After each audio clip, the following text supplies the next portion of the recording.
about gun violence in the province. Police say a group of about 10 armed men arrived in a Toyota Quantum near a petrol station in Cleveland before splitting up and entering the settlement through different entrances. The suspects then opened fire at multiple locations, killing 12 people and injuring 9 others. Gauteng Police spokesperson Dimaka Doneburi says the gunmen fled in the same vehicle that dropped them off. Swiso police have launched a manhunt for the suspects while investigators work to establish a motive for the attack.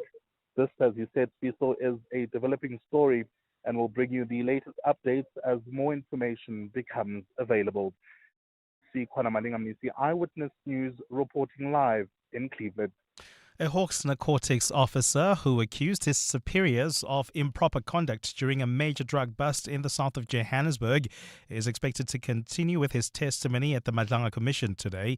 The officer, known as Witness I, started his explosive testimony yesterday about the July 2021 operation.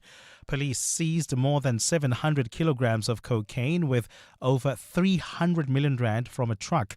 But the bust has come under scrutiny with allegations that some police officers were trying to steal the drugs. Tabiso Goba reports. In 2021, Witness I was the team leader of the South African Narcotics Enforcement Bureau. The bureau, which falls under the Hawks, deals with investigating and dismantling of drug trafficking networks. Witness I says when he reached the scene, he found Crime Intelligence Top Cop Major General Feroz and Gauteng Hawks Head Major General Ibrahim Kadwa. He says that generals used their rank to stop him from processing the scene. The fact that General Khan took driver of truck where he was contained and moved him away from the scene so he can disappear. This was clear manipulation of members and the misuse of authority to pursue undisclosed or improper objectives is unacceptable and must be addressed within the framework of the law. Witness I continues with his testimony today.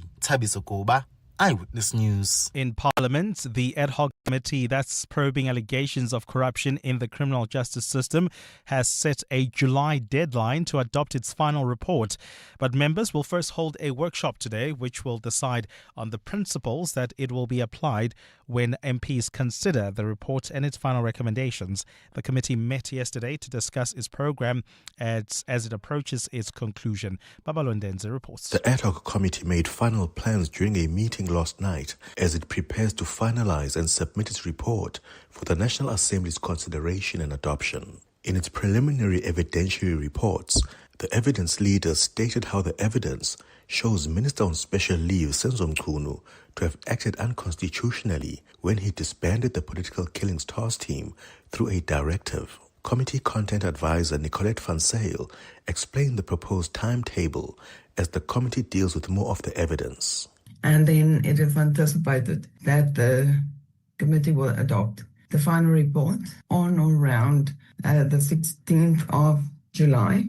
Committee Chairperson Soviet Lechanyane says they will have more engagements this week. And then tomorrow, members are going through the workshop on the principles to be applied when we will be considering the report. On Friday, the committee will hold another meeting and members will also make further submissions on the evidence. Babalondense, Eyewitness News. And at least one person has been killed in Kenya during protests against an Ebola quarantine center that's being built for U.S. citizens in a tourist town.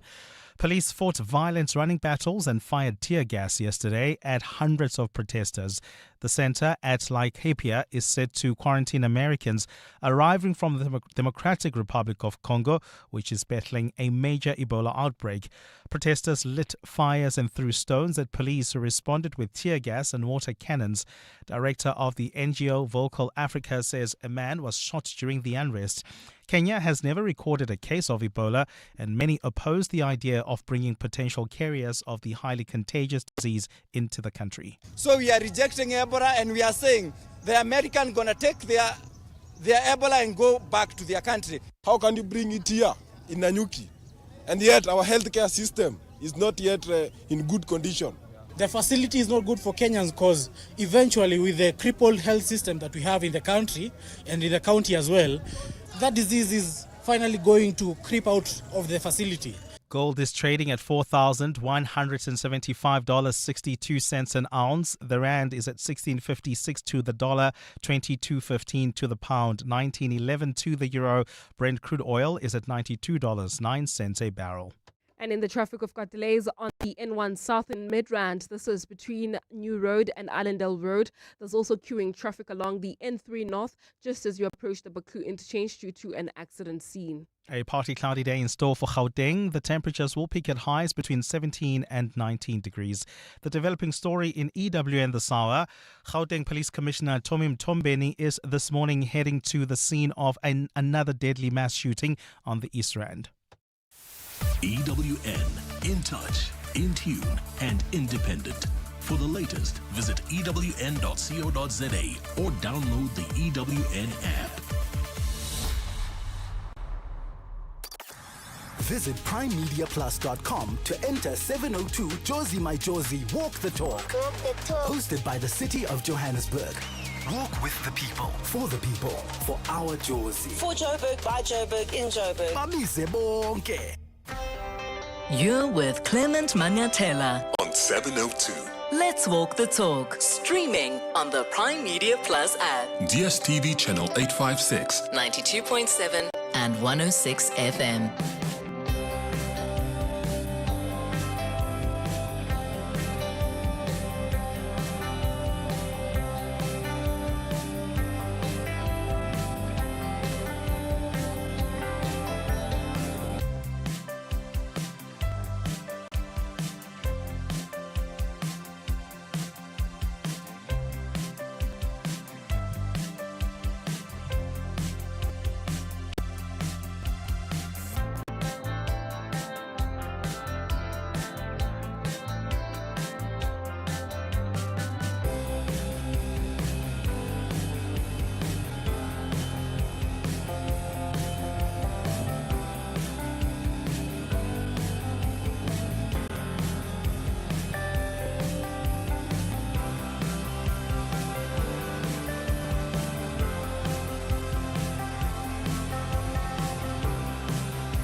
Nine minutes after 9 o'clock, Dumelang.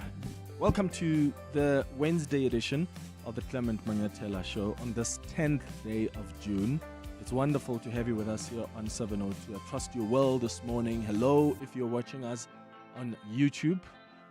We are on the 702 YouTube page. So if you want to watch and listen to the show at the same time, you can do so by going to the 702 YouTube page, and you can comment there for the open line as well. I'll read some of your comments from there.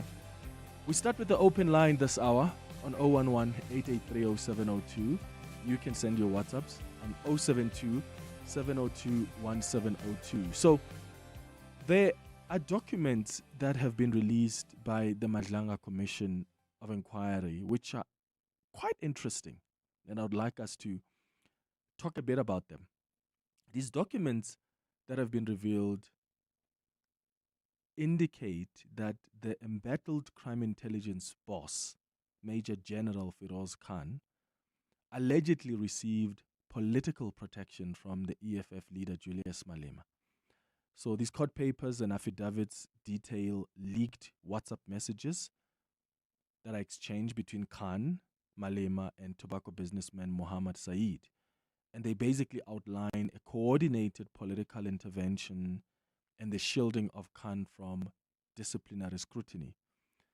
So the commission alleges that Khan, this crime intelligence boss, used his position to leak sensitive information, police information, to people like Saeed, which would then ultimately get to Julius Malema. In fact, there is information that Saeed asked for from the crime intelligence boss Khan. Apparently that request came from Malema, and that had to do with the information about a case that was opened against Malema at the Sandton police station by the VBS bank curator. Remember that?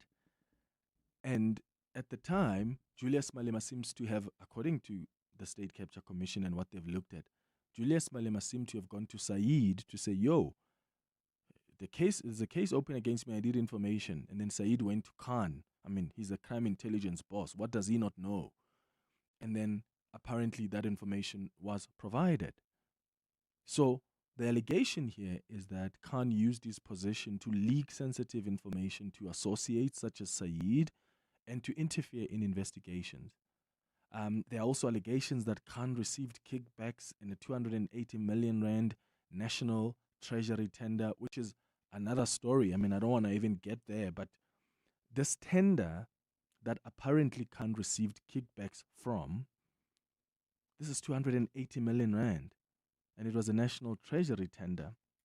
And do you know who worked at the national treasury at the time? Who was responsible for these contracts? It was Fani Molefe. Or is it Molefe Fani?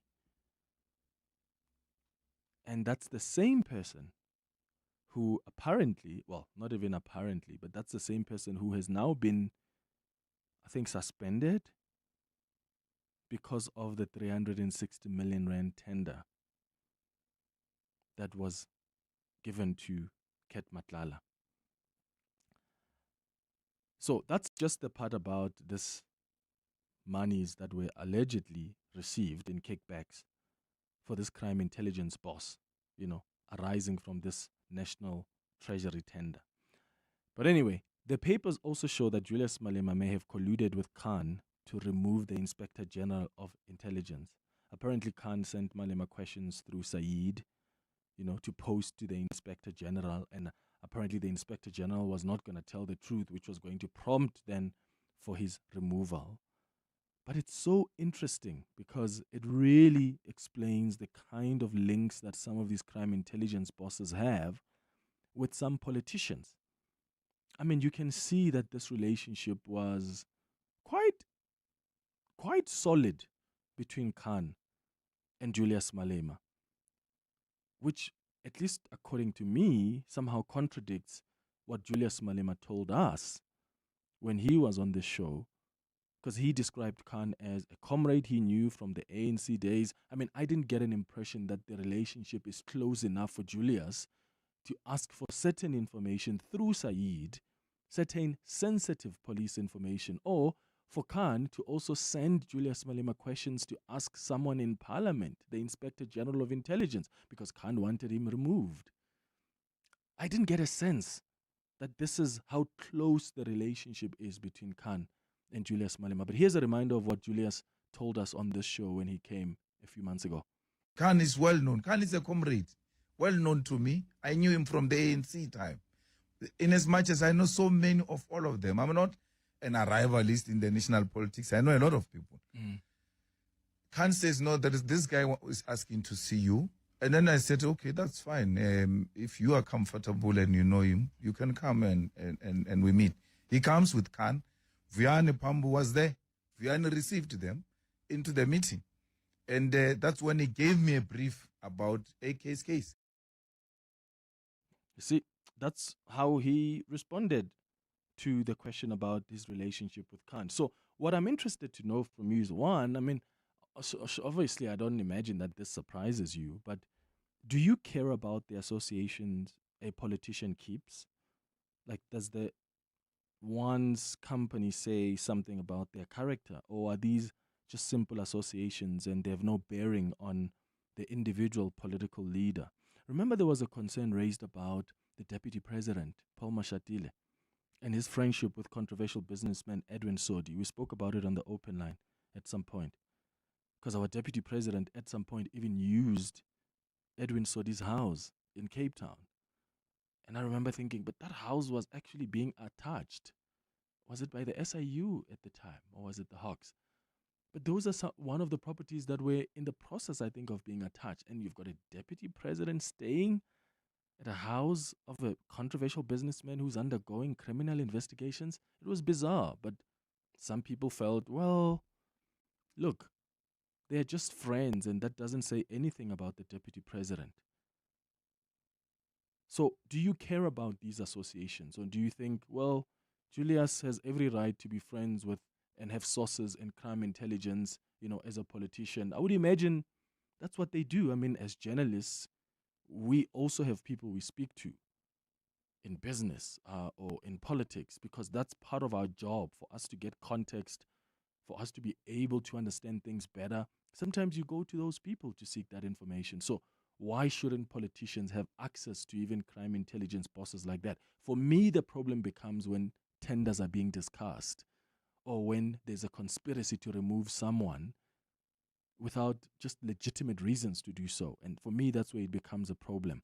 So let me know your thoughts about these associations we're hearing about now between General Khan, this crime intelligence boss, and Saeed, this tobacco businessman, and Julius Malema, the EFF leader. 011-883-0702. WhatsApp's on 072-702-1702.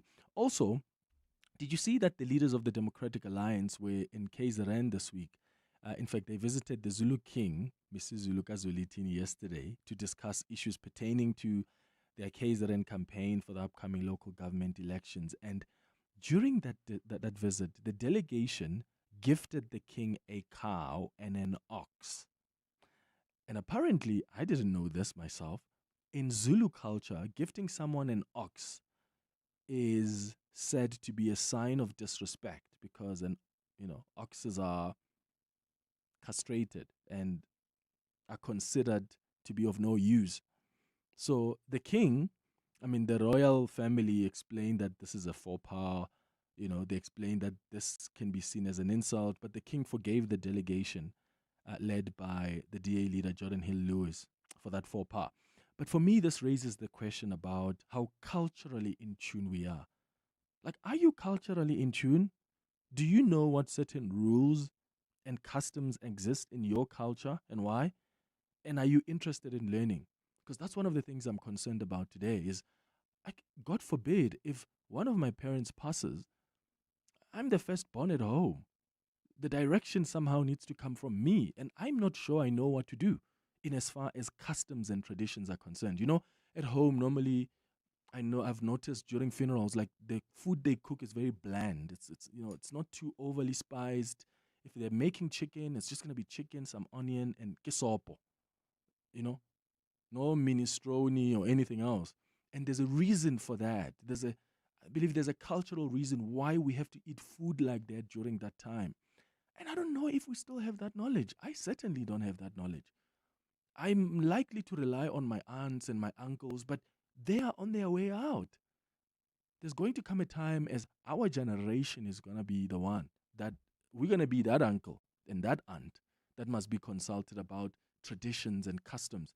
So are you in tune? Do you know what to do when you're sending your child to initiation school or any of the cultural traditions? Or mofanelu uyophahla, to talk to the ancestors.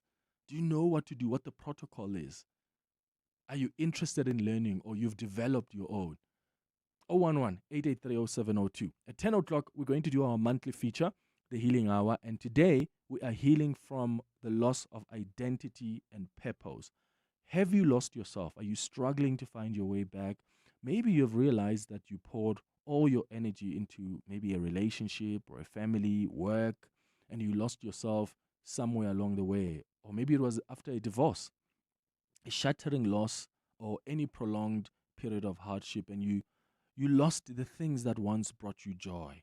The dreams that you once held. And I want us to talk amongst ourselves about what the reason is for us having lost our purpose and trying to find our way. And are we finding our way?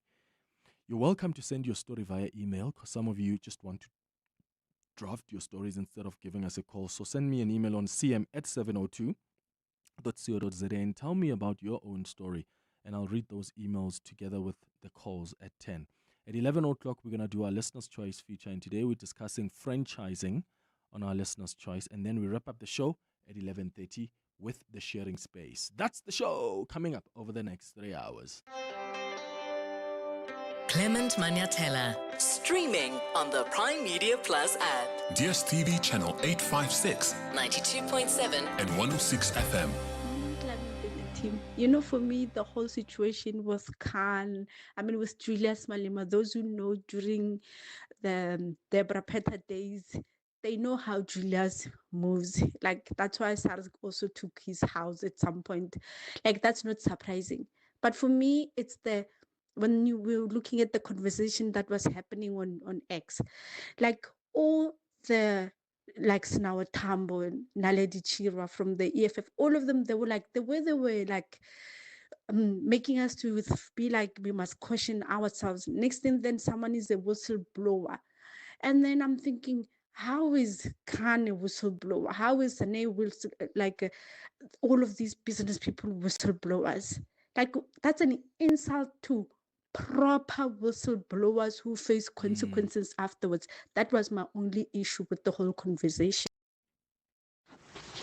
Morning, Clement. This is Mladisi here. The issue of the DA. I mean, I think if you are going to gift a king, I mean, of another tribe and another culture, surely you consult people of that culture, and find out, would this be acceptable? I do understand that they didn't know. I mean, I know, but I mean, I do understand they didn't know that you can't give an ox. But yeah, just to maybe consult if you're going to go that big and public, to find out, is this acceptable to give a king in your culture? That would have served a lot. Yeah, and also, these parties also have protocol officers.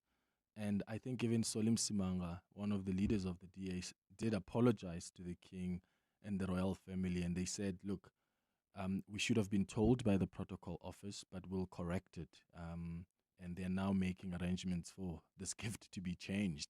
But yeah, the broader question for me is, how in tune are you with your traditions and customs? It's 23 minutes after 9. Visit primemediaplus.com to enter 702 Josie My Josie Walk the Talk. Hosted by the City of Johannesburg. Walk with the people, for our Josie. For Joburg, by Joburg, in Joburg. Bamise bonke. It's lunchtime, and Mr. D has you covered. Open the app, pick your favorite meal, and enjoy free delivery between 11 a.m. and 2 p.m.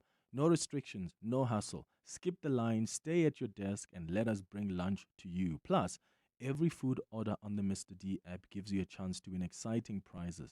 Download the Mr. D app now and make lunchtime effortless.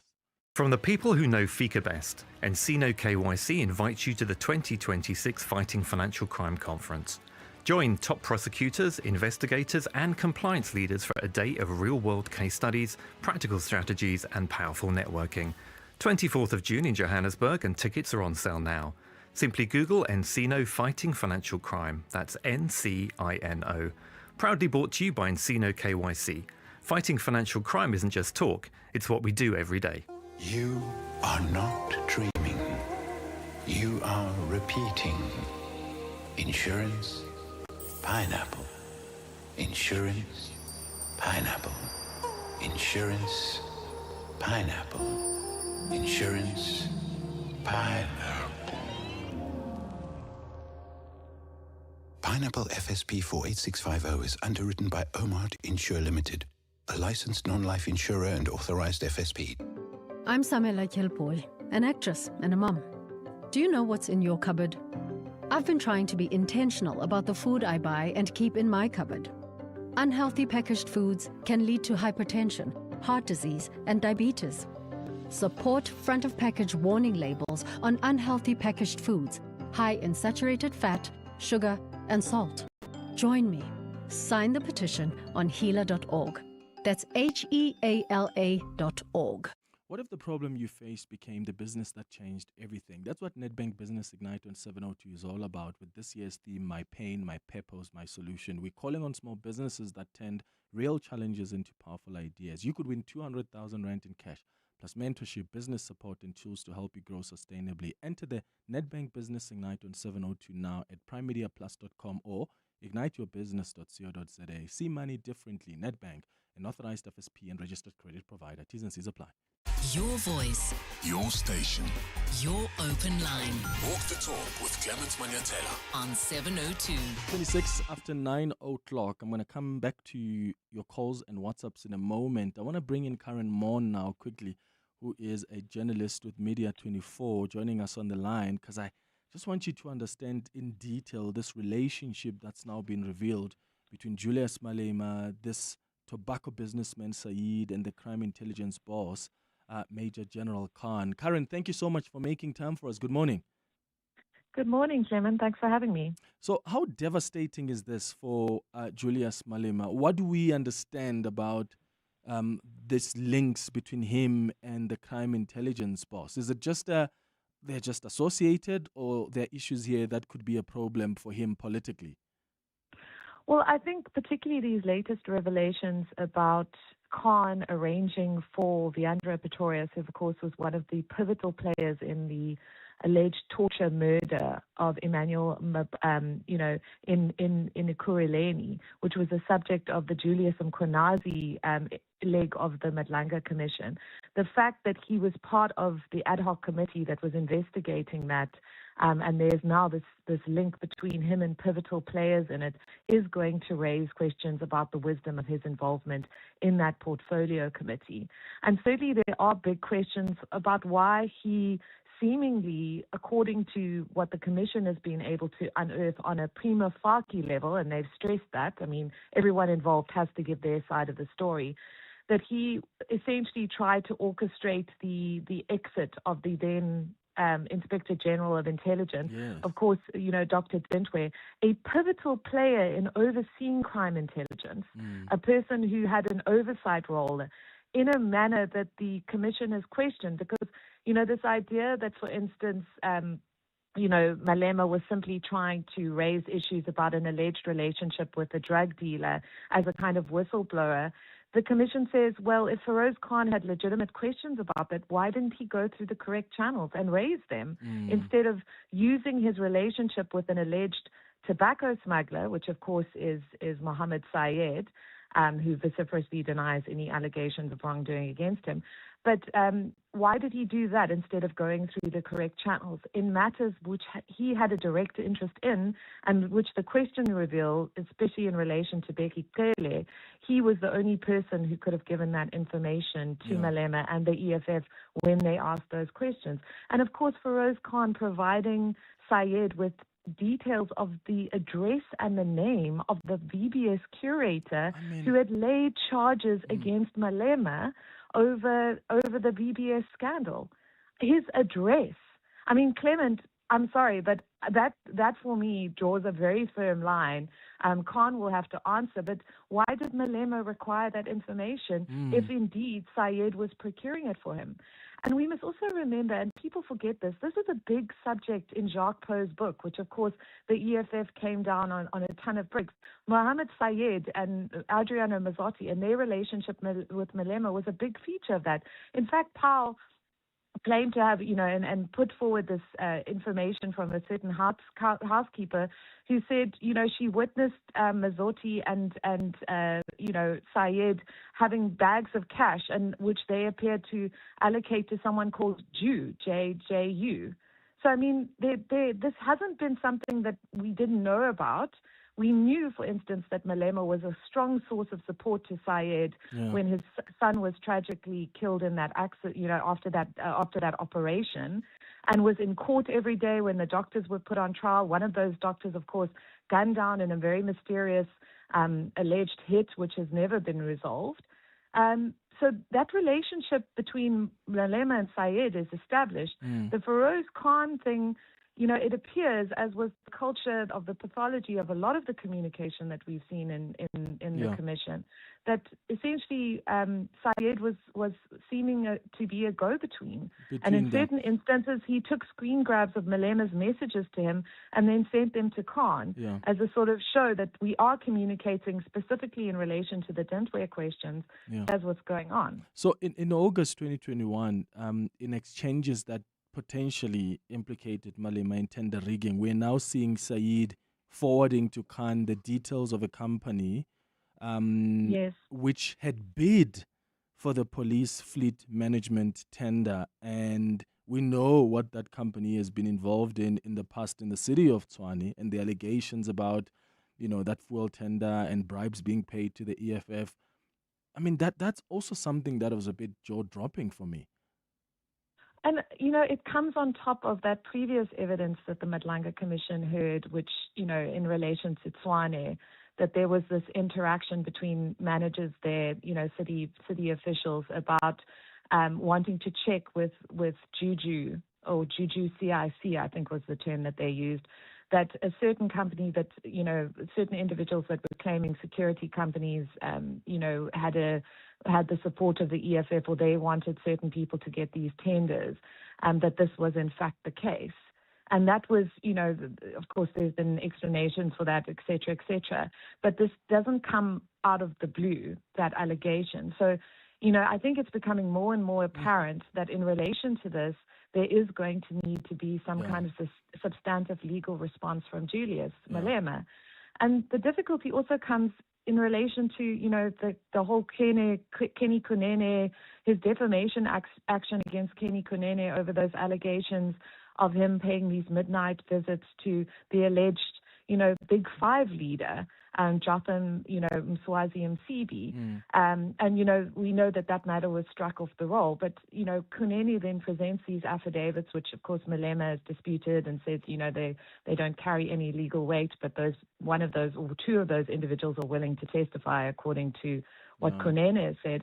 But, he then, after the fact, then admits, no, I did have a relationship with Msibi, but I did visit him, but not at midnight, and I certainly didn't give him cash and whiskey as alleged by Kunene and his witnesses.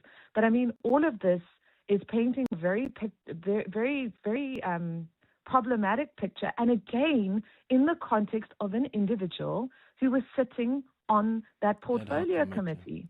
So, I just think those are the big questions. Is this appropriate? I mean, I think there's definitely going to be ethics complaints in Parliament.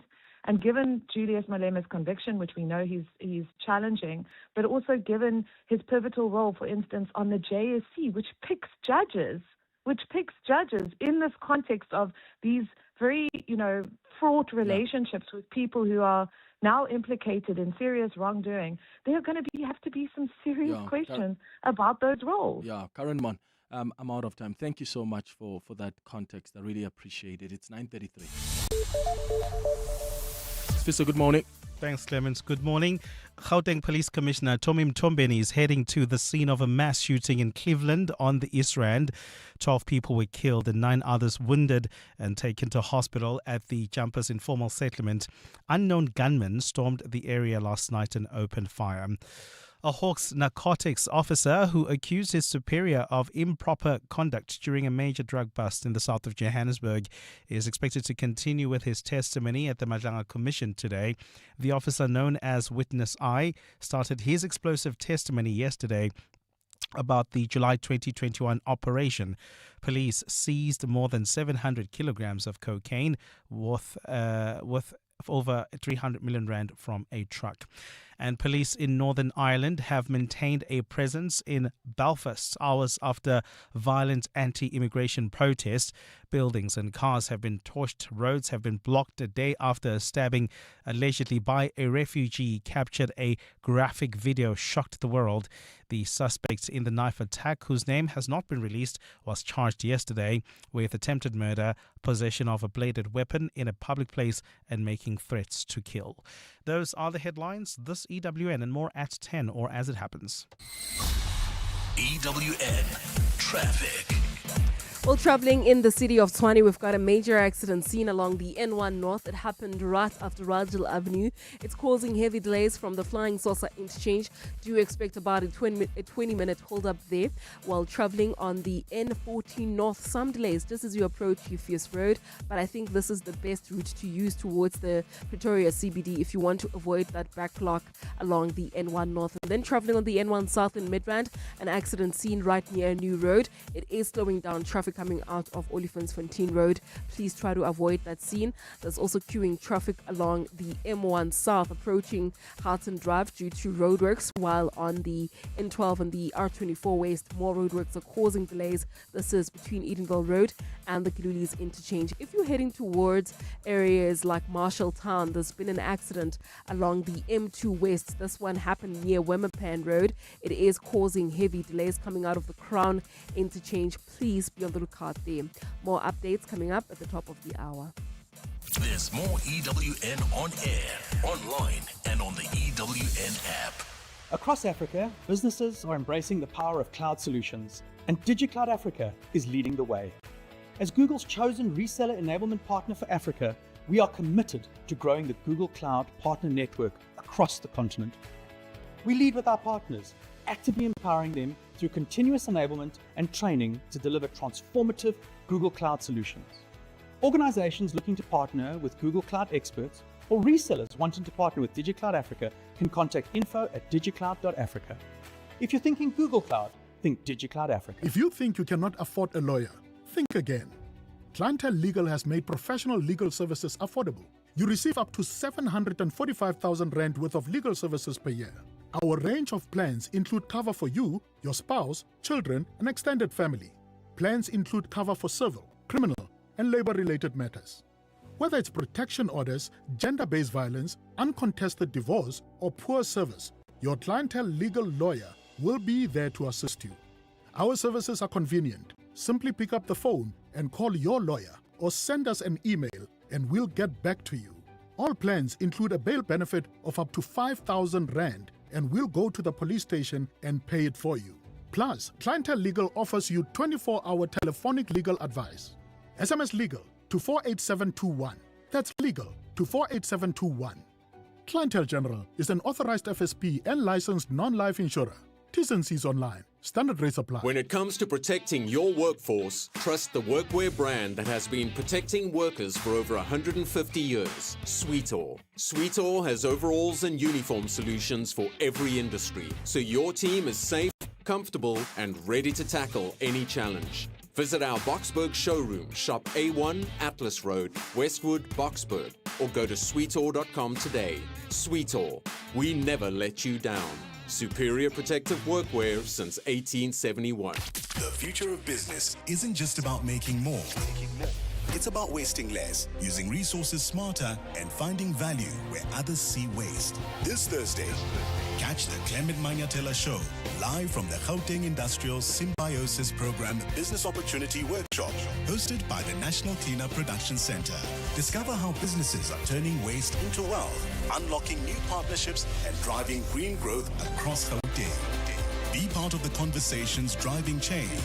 This Thursday, live on the Clement Manyathela Show, brought to you by the Gauteng Department of Environment on 702. Your voice. Your station. Your open line. Walk the talk with Clement Manyathela on 702. 20 minutes before 10 o'clock. This is the 702 open line. Interesting context we got from Karen Mon. Just before the headlines around this relationship between the EFF leader Julius Malema and the crime intelligence boss, General Khan, and this tobacco smuggler, this businessman Saeed. And for me, what made me, to start thinking about associations our political leaders have was, first of all, I thought, now it makes sense why Julius Malema or why General Mkhwanazi made the suggestions he made about Malema's relationship with Khan. Because I remember thinking, but why would Mkhwanazi say that? Because he was like, yeah, Khan is very close to Julius Malema. And Khan is the one who was organizing a meeting between me and Julius Malema. And of course, Julius gave us his side of the story. I'm saying, look at it from Mkhwanazi's side. Mkhwanazi was probably trying to indicate and suggest that there's something weird there going on. And now we've got these details about the relationship between Khan and Malema and how far it went. It's really quite fascinating. And I'm asking you this morning about associations of our political leaders with some of these compromised individuals. I mean, I asked Julius about the taxi boss who's now late, Msibi, who is a suspected boss in the Big Five. Julius also told us on the show he knew Ze Ngumalo. Ze Ngumalo is the same person who is now accused of having paid for a private jet that transported the former city manager of Ekurhuleni Imogen to London and received about 500 million rand in tenders from Ekurhuleni. And then now there's this association to Khan and to Saeed. And in the leaked messages, you see conversations about tender rigging that is suspected there. Yo, let's go to your WhatsApps. Good morning, Clement. It's Musa. I'm calling you from Gwatatuza, Ekurhuleni. Clement, I think EFF supporters are now aware that their leader, a convicted criminal, is not in politics to improve or better the lives of black people as he always pretends to. But Malema is in politics for self-enrichment. And I hope they realize that Malema is a corrupt individual. Have a great day ahead. Musa Kwatatusa, great show, by the way. Bye-bye. Good day, Clement. I'm listening to our legal guru, Karen Mon, explaining the nitty-gritties as she does it very well. But I'm intrigued by Julius Malema's interest in working with crime intelligence. You remember there was a clip when he said, "Yeah, with me, you will never find anything. You can go anywhere." And he knew that he was using crime intelligence. That's why Feroz can rush to the Pretoria High Court to make that interdict to stop Madlanga. So now we know that he's working with nefarious crime intelligence officers to do wrong things. Vukani, you are in Polokwane. What are your thoughts? Yes, Clement. Clement, man. First of all, good morning to yourself and your listeners. I wanted to say, firstly, I would appreciate if maybe EFF or Julius Malema himself can be given a chance, like it was given to Karen, who's now a legal analyst, a member of parliament, who knows that there will be a complaint against Julius in the ethics committee and all of that she's been saying. And we know have a vendetta against Julius Malema. Now I'm going to answer for Julius for myself to say, look, why are we always making this guy a fall guy for everything? I mean, Fikile Mbalula drove with a boat in front of his own president, a private boat given by a businessman. And we spoke about that, didn't we? We spoke about it, yes, but these people who are talking about people who are influential, who are in government. Julius is not in government of anyone. He's just an ordinary member of parliament. Yes, he's the leader of the party, but what is this obsession that we want from Julius? Okay, Vukandi, do you know Vincent Smith? Yes. Vincent Smith was a member of parliament for the African Yes. National Congress. You are aware of that, Yes. ne? Do you remember Yes. what happens between Bosasa and Vincent And Smith? Vincent, yes, I So know that very well. contradicts your point then, because you're trying to claim that Julius is not in government and therefore, well, Vincent Smith wasn't in government. He was a member of parliament, and members of parliament have... On which corrupt party that ends with C? Yes, but the point is he's was a in member of government. parliament, so you can still be So, but Julius- corrupt or be but influential. Vincent was in somehow influential within his comrades in the ANC to give Busasa tenders. That's why he got Gwedemantashe got. Well, look, where's All of these Dinkre now? people that we're talking about, Where's the they are in Inspector government General with of the Intelligence ANC. right Sorry? now? Where's the Inspector General of Intelligence, Mr. Dinto? Gone.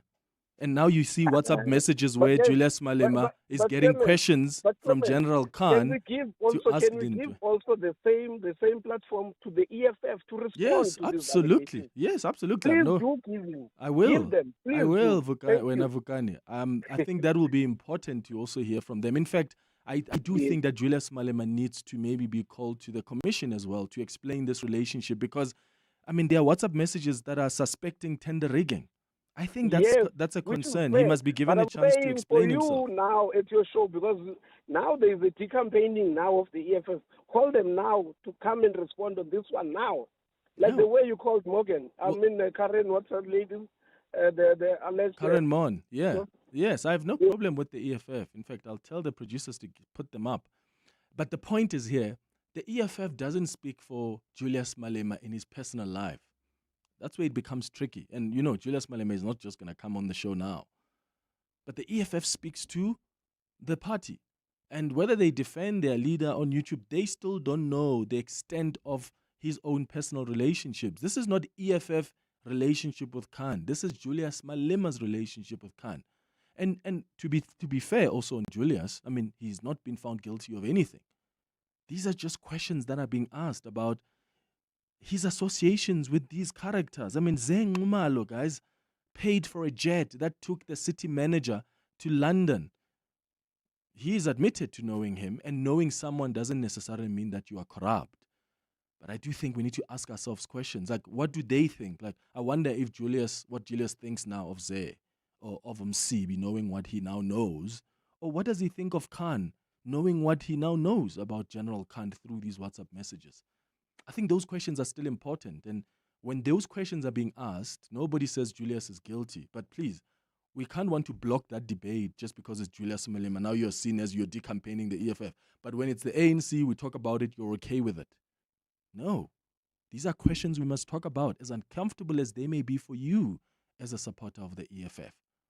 It's 13 minutes now before 10 o'clock. After the break, I'm going to go to your calls and WhatsApps about that question I asked you about how in tune you are with your customs and traditions. Clientele is here to safeguard you and your family with compassion because life happens. Be part of a family that truly cares. Our funeral dignity plans have helped South Africans bury their loved ones with dignity for more than 30 years. Let us help you create a meaningful tribute that honors your life and those of your loved ones. We pay out within 24 hours and you will get double accident cover with a Clientele funeral plan. Our plans are affordable.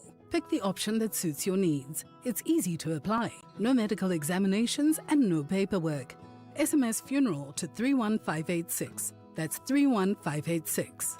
Clientele Life is an authorized FSP and licensed life insurer. T's and C's online. Standard rates apply.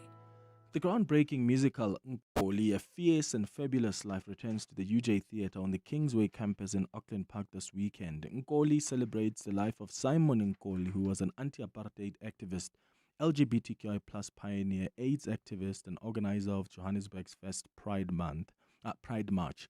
Nkoli explodes on the stage, combining voguing, dance, rap, and video projections. It's the powerful story of a remarkable young freedom fighter who changed South African history.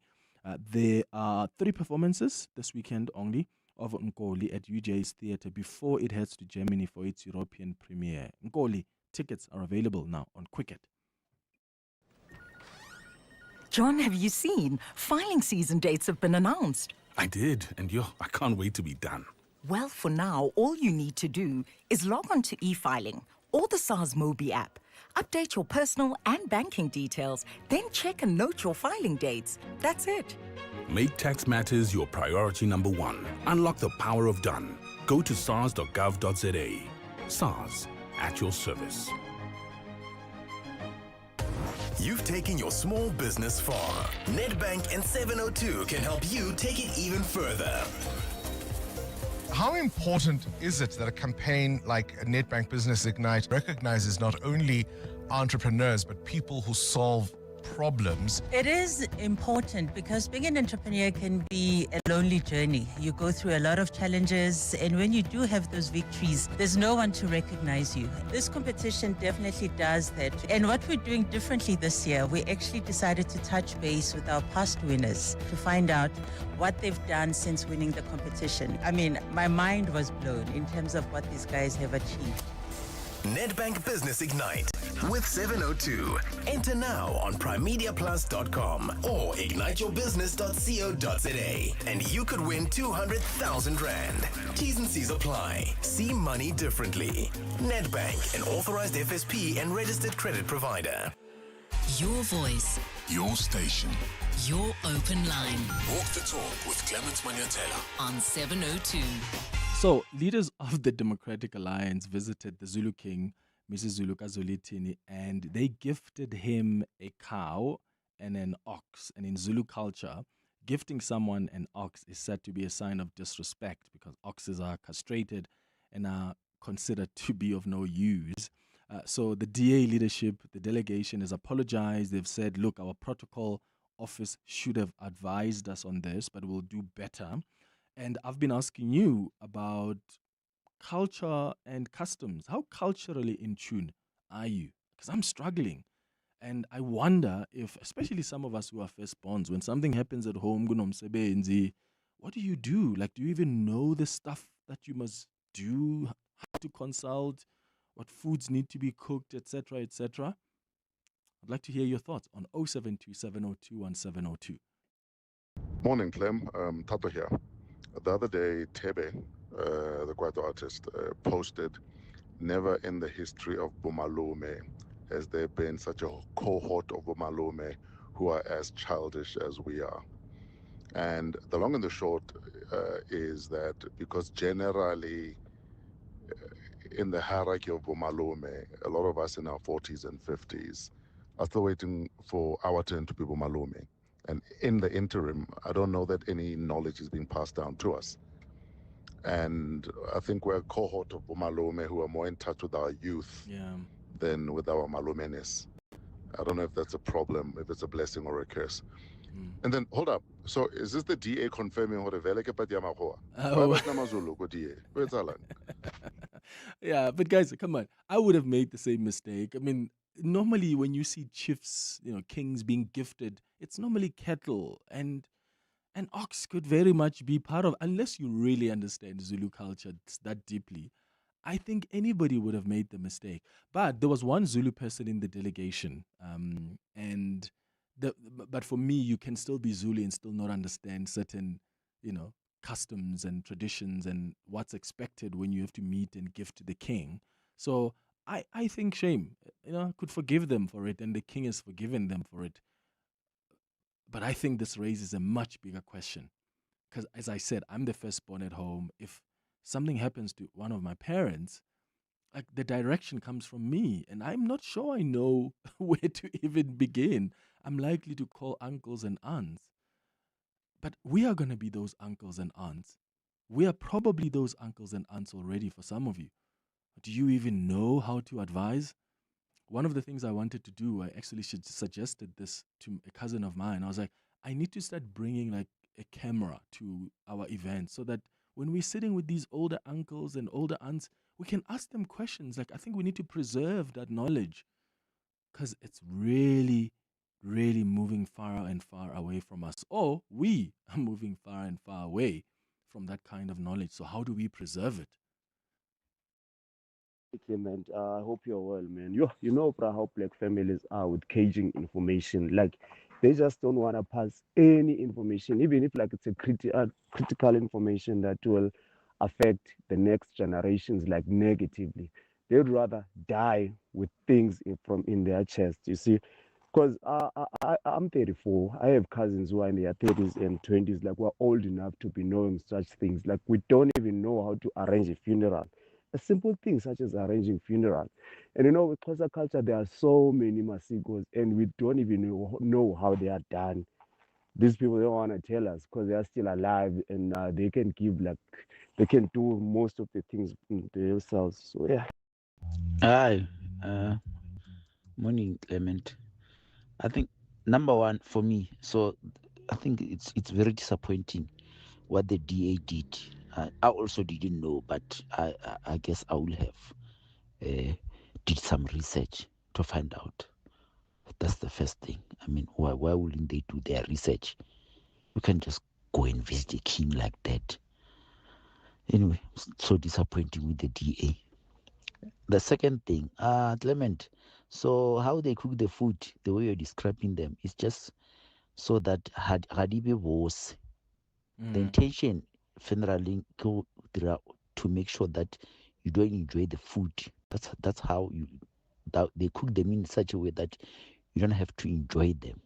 So that's why the way describe or no, but the intention is that they're not supposed to be enjoyable. And Thank what's you. the This reason is also for from that? 4 ways.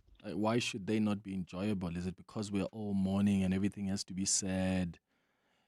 And I think those reasons are still important, because all I know is we shouldn't overspice food during the mourning period. Like, I also know that you shouldn't be coming back home after dark. But what's the reason for that?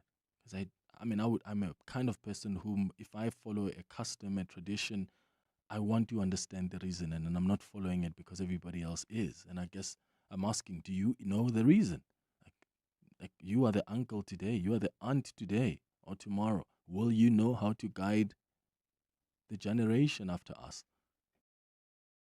Yeah, Clement, you've just raised another issue. I'm a 45-year-old man from Limpopo.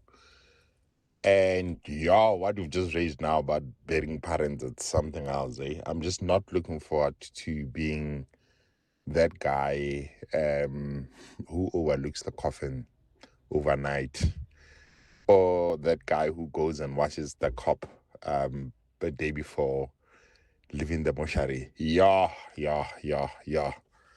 My man. Morning, Clement. It's Karabo from Cliffspring. Do you know, Clement, in our black customs, when there is a funeral, you do not slaughter a cow or a sheep or a goat or any form of animal. You do not slaughter that animal when there is somebody that is sick in the family. So if somebody is sick, we don't slaughter even if it's a funeral. If you slaughter somebody, the one that is sick is next in line to die. And I think people don't know that. But the old people, they know that. Thank you, Clement. Nice show as always. Oh, yeah. There's a lot. There's a lot we need to understand about our customs. And we need to find a way, man. We need to find a way to preserve that knowledge. Otherwise, yeah. Or maybe we need to create our own customs and cultures and traditions and mix them up with what our parents used to do. But we're going to need some guiding document or some, guiding values. And I'm not sure many of us understand that, especially this generation. It's 2 minutes before 10. I heard she's got a recruiter team working 24/7. Mm-hmm.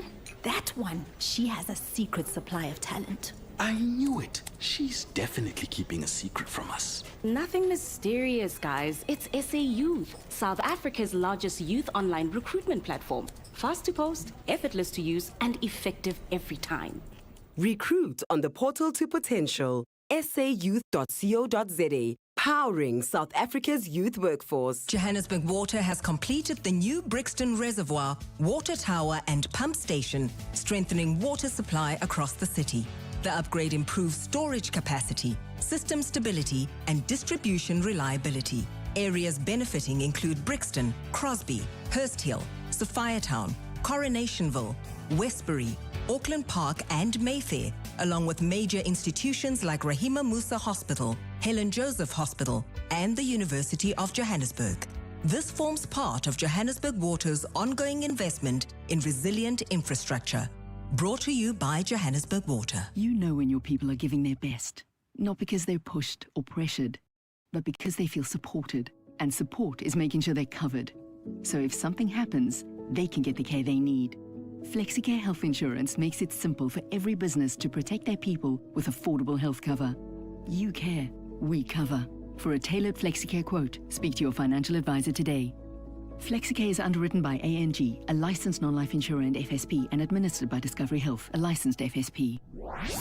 This Youth Month, the Clement Manyathela Show Commemorates the youth of 1976. Let's walk the talk.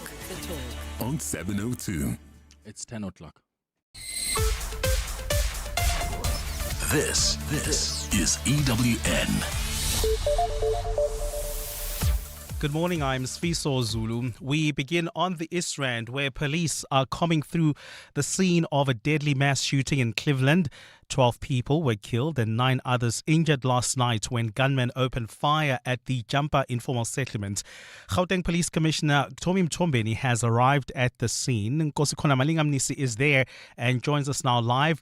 Nkosikhona, has police established whether the shooting is linked to illegal mining? So if you are able to hear me, police have not yet drawn a definite link between the shooting and illegal mining. However, Police Commissioner Tommy Mtombeni says investigators are exploring that possibility as the Jumpers informal settlement is located near several known illegal mining sites. Mtombeni told the media the attack came as a shock despite intelligence operatives having visited the area just 3 weeks ago. He has rejected suggestions that police are losing the battle against illegal mining. Says a multidisciplinary task team has been assembled to hunt down those responsible. He cautioned that the investigation remains at an early stage. The bodies of the victims remain at the scene as investigators continue their work. Eyewitness News reporting live in Cleveland. A Hawks narcotics officer who accused his superior of improper conduct during a major drug bust in the south of Johannesburg is expected to continue with his testimony at the Madlanga Commission. The officer, known as Witness I, started his explosive testimony yesterday about the July 2021 operation. Police seized more than 700 kilograms of cocaine worth over 300 million rand from a truck. But the bust has come under scrutiny with allegations that some officers were trying to steal the drugs. Tabiso Goba reports. In 2021, Witness I was the team leader of the South African Narcotics Enforcement Bureau. The bureau, which falls under the Hawks, deals with investigating and dismantling of drug trafficking networks. Witness I says when he reached the scene, he found Crime Intelligence Top Cop Major General Feroz and Gauteng Hawks Head Major General Ibrahim Kadwa. He says the generals used their rank to stop him from processing the scene. The fact that General Khan took driver of truck where he was contained and moved him away from the scene so he can disappear. This was clear manipulation of members and the misuse of authority to pursue undisclosed or improper objectives is unacceptable and must be addressed within the framework of the law. Witness I continues with his testimony today. Tabiso Koba, Eyewitness News. The DA in KwaZulu-Natal says it's identified some municipalities which it aims to govern in the upcoming November polls. The party yesterday led a delegation of its recently elected federal and provincial leadership for a courtesy visit to Zulu King Misuzulu Gazwelithini. The Zulu monarch says although he's not affiliated to any political formation, he's encouraged by young leaders the party has tasked to lead. Speaking to media on the sidelines of the meeting, DA KZN leaders Thembiso Ngema said that they want to take over the economic hubs in the province. We are going to return Umgeni with majority. And then we've also identified Kwatuguza municipality. We identified King Cetshwayo, Mhlatuze. And then we're also looking at eyeing deeply eThekwini. We strongly believe that if we don't win eThekwini with the outright majority, we'll be the decider in that municipality.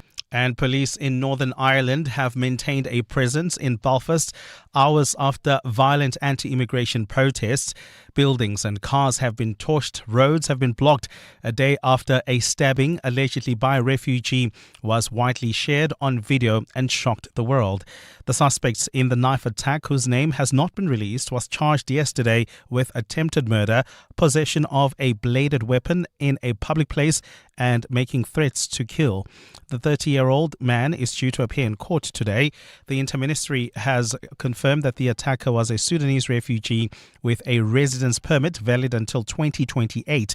Northern Ireland Police Chief John Boucher says the man had arrived in the UK in 2023 via Paris and Dublin. The suspect, a man in his 30s, who we now understand to be Sudanese, was arrested at the scene on suspicion of attempted murder. He is in custody, and at this time we are not seeking anyone else in connection with the investigation. And what is believed to be a kitchen knife was recovered at the scene. Gold is trading at $4,175.62 an ounce. The rand is at 16.56 to the dollar, 22.15 to the pound, 19.11 to the euro. Brent crude oil is at $92.09 a barrel. And in the traffic, we've got delays on the N1 North, that's in the city of Tshwane. This is due to an earlier accident near John Forster Drive. There's also queuing traffic reported in Bedford View along the N12 West between Edenville Road and the Kululis interchange. That's due to roadworks along this route. A partly cloudy day in store for Gauteng. The temperatures will peak at highs between 17 and 19 degrees.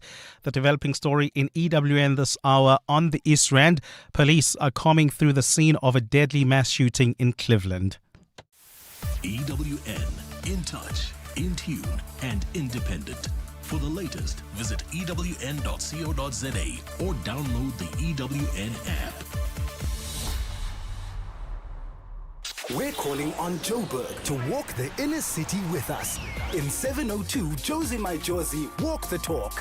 Babize bonke. Enter now on primemediaplus.com.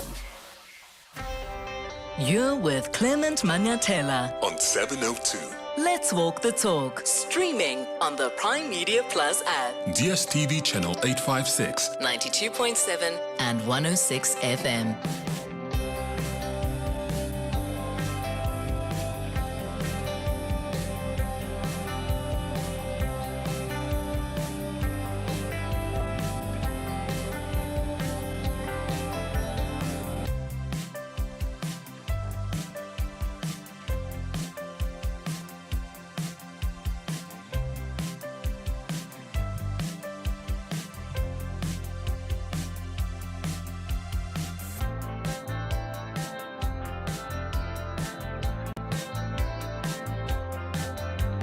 Seven minutes after 10 o'clock, Dumelang, welcome to the second hour of the Clement Manyathela Show. Thank you for staying with us here on 702. And as always, I appreciate your contributions on the 702 opener. In fact, let me play a few more WhatsApp voice notes before we get into our healing hour. These are voice notes that also came up.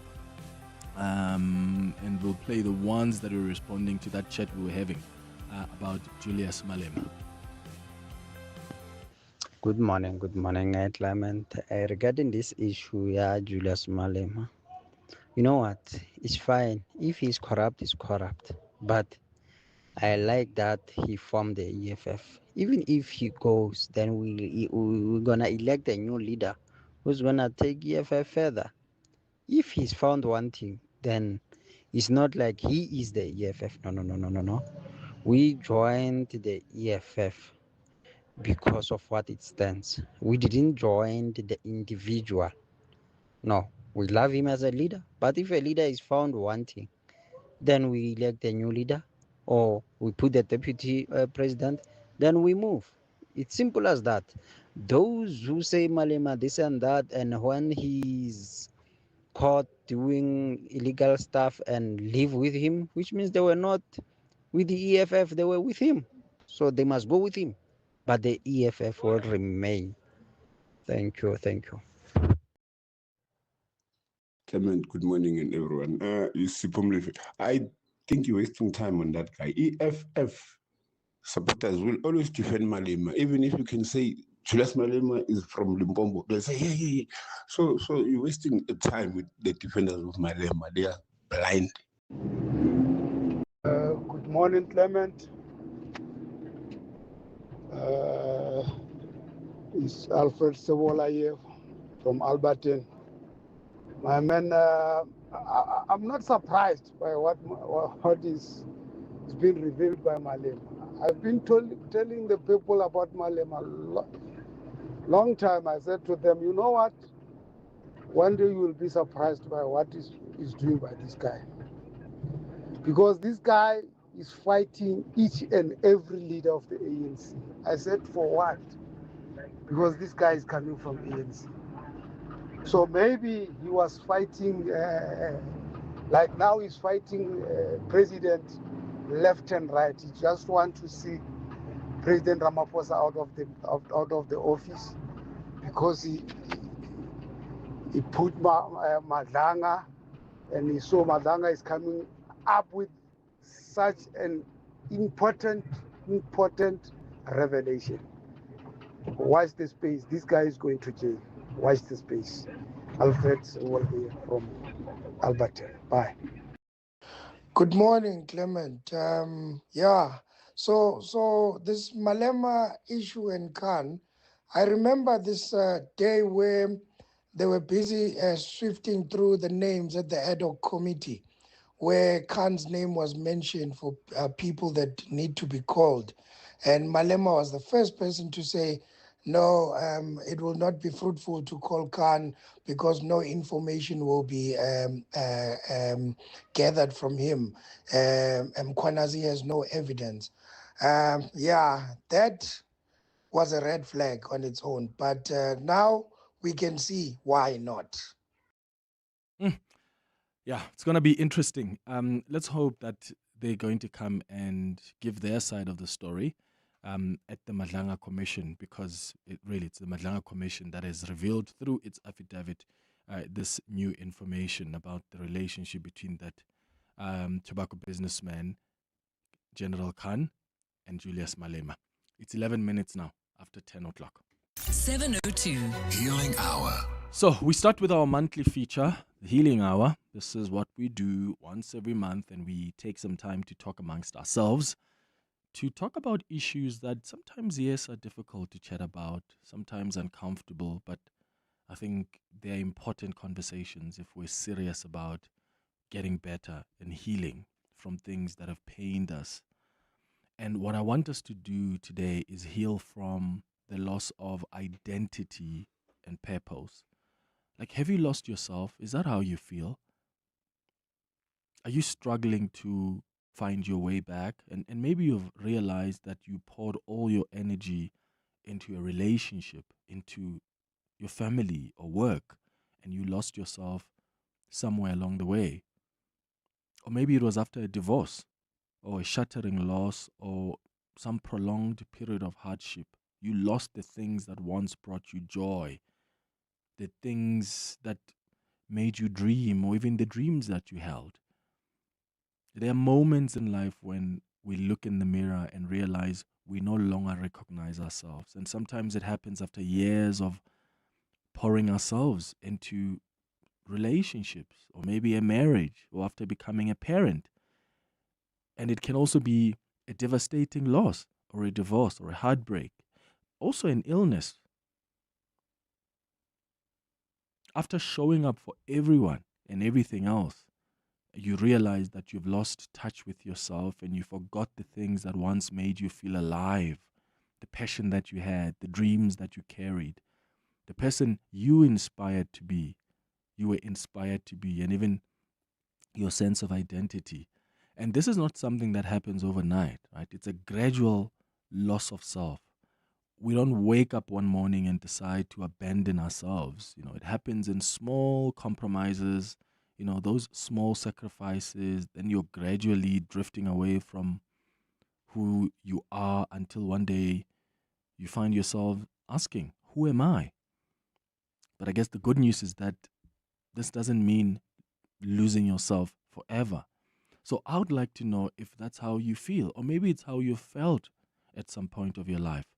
How are you healing from losing yourself? And what led to you losing yourself? What was your circumstance?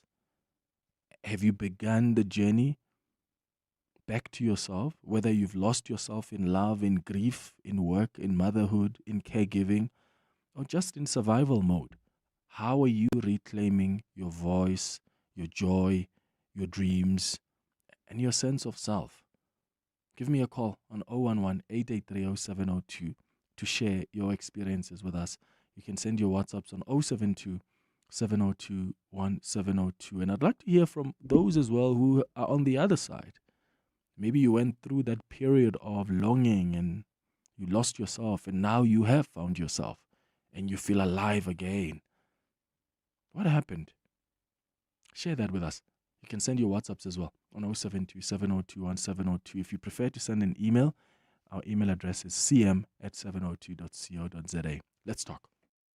Aubrey Masango. Weekday evenings, 8 to midnight. You would have seen that in previous questioning sessions in the Parliamentary Ad Hoc Committee, certain parliamentarians asked questions that are now beginning to make sense. You remember there were certain questions that were quite random. I remember one member of Parliament asking, so you have the ability to get devices and be able to extract information, even that information which is deemed to have been deleted. And that question just disappeared. Maybe we can now begin to connect the dots. Now you begin to say, okay. Aubrey Masango. 8 to midnight on 702. 702.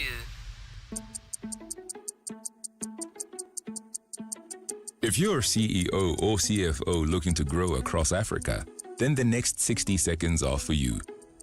Because in that short time, one bank in Africa will process over 300 million rand. That's 430 billion rand every day. Right now, we have 17.7 trillion rand of the continent's assets under custody management, making us far and away the largest bank by assets in Africa, which is why in 2025, we were voted Best Bank for Corporates in Africa at the Euro Money Awards for Excellence. So, if you're looking for a bank with scale, we're easy to find. We're in 21 key markets across Africa, and we've been on the continent for 163 years, so we are not going anywhere. Standard Bank Corporate and Investment Banking.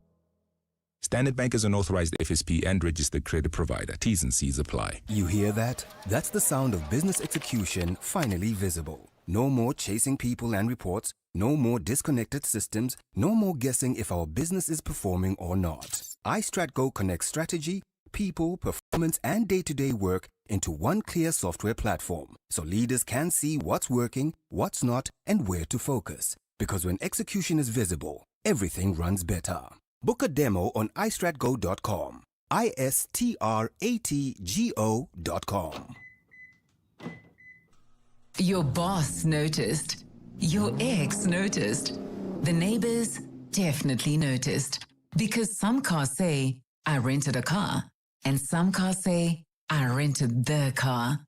Sani Sixt Rent a Car. Premium rentals. For people who don't settle. Choose the right car. Rent Sani Sixt on sani.co.za. The pain of losing a loved one is never easy. It will leave you feeling overwhelmed. At Clientele, we understand that burying loved ones with dignity truly matters. Our funeral plans pay out cash within just 24 hours, and you receive 200 Rand airtime when you claim to make those important calls. Plus, we cover up to 13 people on one plan. SMS funeral to 31586. That's 31586. Clientele Life is an authorized FSP and licensed life insurer. T's and C's online. Standard rates apply. The future of business isn't just about making more. It's about wasting less, using resources smarter, and finding value where others see waste. This Thursday, catch the Clement Manyathela Show, live from the Gauteng Industrial Symbiosis Program Business Opportunity Workshop, hosted by the National Cleanup Production Center. Discover how businesses are turning waste into wealth, unlocking new partnerships, and driving green growth across Gauteng. Be part of the conversations driving change. This Thursday, live on the Clement Manyathela Show, brought to you by the Gauteng Department of Environment on 702. 702. Healing Hour. 18 minutes after 10 o'clock. Let's go straight to your calls on 011-883-0702. WhatsApp's 072-702-1702. Remember, this is a safe space.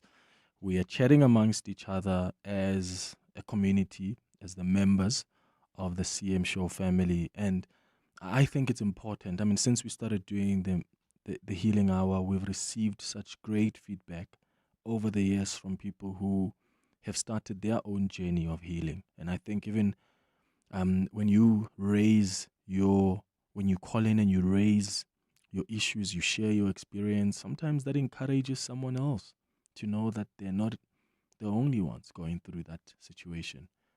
Or they're not the only ones that were once confronted with something of that nature, and gives them confidence to start their own journey of healing. Let's start with Nikki, who's calling us from Vosloorus. Nikki, good morning. Good morning, Clem. How are you? I'm all right, Nikki. What's your story?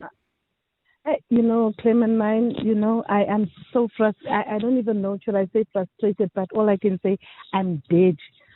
I went through a very, very painful divorce, right? I could deal with that. it was one of the things that I had to go through for the sake of my children, because my husband was very abusive emotionally and physically. So I took the decision that I divorced. Then couple of months, I lost my son in a car accident. Oh, You know, sorry about that, Nikki. You know, the way I feel, Clement, I'm a walking coffin. I'm dead. I don't have feelings. Like, I just don't care what's happening around me in this world. Even if God has to take me today, I'm okay with it. But I have to live for my other son, you know. But other than that, Clement, I don't want to lie. Losing your child is it's one of the things that you can't even. I can't even explain the feeling, that emptiness, that hole. No matter what, even if I can win R1 million now, Clement, it will mean nothing to me. You know, so finding myself, I don't think it's going to be an easy journey for me to be able to find myself, you know, staying in the house by yourself, walking past this bedroom every single day of your life, getting into the house. I can't enter my gate or my house if my headsets are not on I don't hear music or something, because it really took just about everything in me. I don't want to lie. Do you still do the things you used to enjoy doing, Nikki? What did you used to do before that sort of brought you joy? Baking. I bake every single day. But, you know, Clement, he was the one when I come back from selling in Albertson. He was the one who used to wash my pants for me, put everything. Mommy, I'm waiting outside. Must I unpack stock? Do you have stock? So I have to do all those things by myself. Looking at the pen, it's like I see his face there, you know. I see him every day, and I said, Sandy, vele. You left mommy just like that, you know. Yeah. And I think it's the most painful thing is a car accident. You don't expect it, you know. So abrupt. I'm telling you, it ripped me apart, Clement, because it was so like I even today I cannot believe my son is not around. And you know what the saddest part, Clement, when you see the guy he was drunk behind the steering wheel, but he's alive. I see him; he's walking there. They never came to my house. Well, they don't owe it to me to come to my house and apologize. An accident is an accident, you know. Yeah, sure, Nikki. That's just terrible to hear, and I'm so sorry that you have lost your son in such a tragic manner, and that it's still such a source of pain for you. And I hope you can start that journey of healing. And you see, Nikki raises the issue of grief, because sometimes we lose ourselves as a result of grief. Sometimes that's the reality. It's not that, you know, you lost yourself in love, but sometimes you lose yourself in grief. The things you used to do that brought a smile to your face, you have completely changed. You can't even recognize your own self in the mirror. And some people are just on survival mode, like Nikki. Have you lost yourself? Are you healing from the loss of identity and purpose? Have you lost yourself, and are you finding your way back? Let's go to your WhatsApps. Hi, Clement. Great show and great topic as always. I can really relate to that issue of losing purpose and losing sort of enthusiasm. It happened to me when I became a parent. So I had come out of corporate life, and we decided that I would be the stay-at-home parent with the children. And it was such foreign territory for me. I was not very good with children naturally. And so there was a steep learning curve. My confidence fell, and I genuinely lost my self-sense in that process, complete with postnatal depression. So it was a very dark time. And beginning to come out of it came by beginning to be creative again. I'm an architect by profession, and I hadn't done creative things. And so I was able to slowly, by beginning to be creative for the kids and for myself, sewing and creating things. And it really just helped me to tap back into myself, re-see myself, and build up that confidence again. So it's an important part of life. And I think everyone who's going through that, there is hope to find your way back. You really just need to be very intentional about looking for your way back. Yeah. Oh, I love that. Thank you so much for that. Dumela Clement and team, Kingsley from Germiston. You know what makes your topic this morning so critical to some of us is that some of us need to do the kind of work that makes us come alive. And what I realized when I was considering your topic is that I've lost purpose more than once in my life. And most recently, it was because I dared to give constructive feedback, which was for the benefit of the students that I worked with. And as a result, I was basically pushed out the door. And yet I continue to search for purpose in all sorts of different ways. Hey, Clemmy from Tosanville here. Oh, you know, Clement, I hear what you're saying. Oh, I feel like I'm stuck in a place where it's so toxic, with a mother that is so toxic. Like, no accountability as well. I've even lost myself, feeling like I'm crazy. Oh, I know the pain of living in an environment where you feel like you don't belong. Toxic people. Oh, I know it's painful, but healing, the only way to heal is get out and find yourself elsewhere if you have the opportunity before it's too late. Thanks, Clemmy. Lovely show as always. Hi, good morning, Clement. Naomo Pretoria, come open. Thanks for the healing hour, Mopra. This actually is a good space for me. Actually, I like hearing from people also.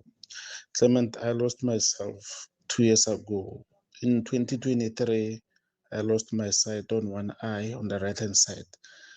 I was like 50% blind. Now I'm 95% blind. And I lost that because I'm a music lover, movies, series, books. I don't get to do all of those anymore, and that's killed me. It took everything away from me, my job, everything, even my strength. But I guess through this show, as I listen to people and I listen to you daily, I will get there. Thanks for the great show as always, my man. Thank you. Oh, thank you so much, man. And I hope you will get to a point where there's acceptance and there's healing and there's just an embracing of this new reality. Because sometimes, as difficult as things are, we just have to embrace that reality and find ways to still maneuver and navigate that hectic space that is so new to you.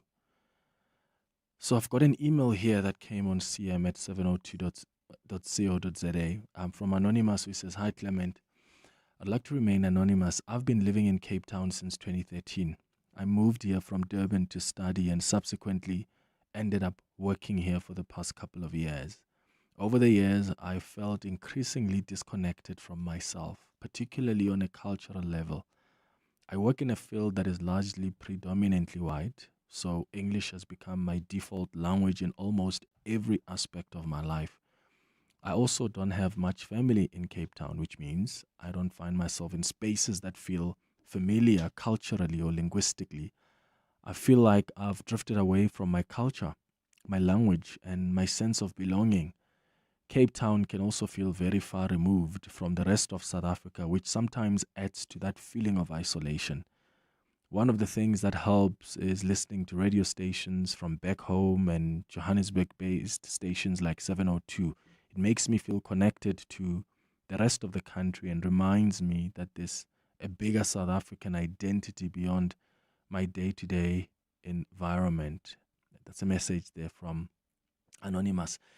Thank you so much for that. And I really hope that you can find yourself again, even in a foreign place like that can sometimes make you feel so secluded and so isolated. On the WhatsApp line, Brian says, "Good morning, Clement and the listeners. Great show. I've been broken in my life since 2022. I lost my 3 children. They were taken away from me by their mother and left for Malawi. A year later, a woman accused me of raping her, and I've been attending court and paying the lawyers since 2023. Again, I was accused of selling guns, which I've never done in my life before. It's been hard for me, especially now that I've been criticized. And even if I want to do something first, people judge me, and I feel like I am not a man enough, or I am just useless. Thank you for this conversation. Well, thank you, Brian, for your message, and I wish you healing in that journey. Another one says, Clement, it took me 10 years to fully mourn and move on and move past my mom's passing. It was only 3 years ago that I found myself again, and I'm happy to be back. Yeah, grief really can be a source of just taking away certain aspects of yourself. And it's just so complex.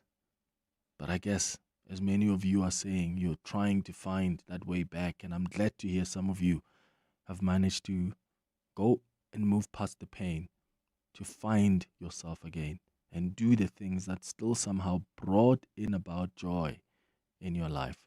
It's 10:31. After the latest in Eyewitness News headlines, we'll take more of your messages, your WhatsApps and your calls as we continue with our healing hour. Swiso, good morning. Thanks, Clements. Good morning. Gauteng police are gathering evidence at a scene of a mass shooting on the East Rand where 12 people have been killed. Officers say about 10 gunmen opened fire last night at the Jumpers Informal Settlement in Cleveland. Gauteng Police Commissioner Tommy Mtombeni says the gang was dropped off at a nearby petrol station and stormed the area.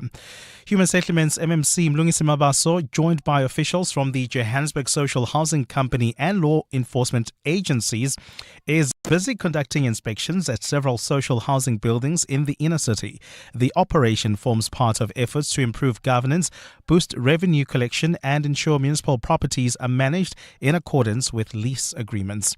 And the Jordanian military says it has shot down 5 missiles launched from Iran as Tehran and Washington engage in tit-for-tat strikes after the downing of a U.S. helicopter.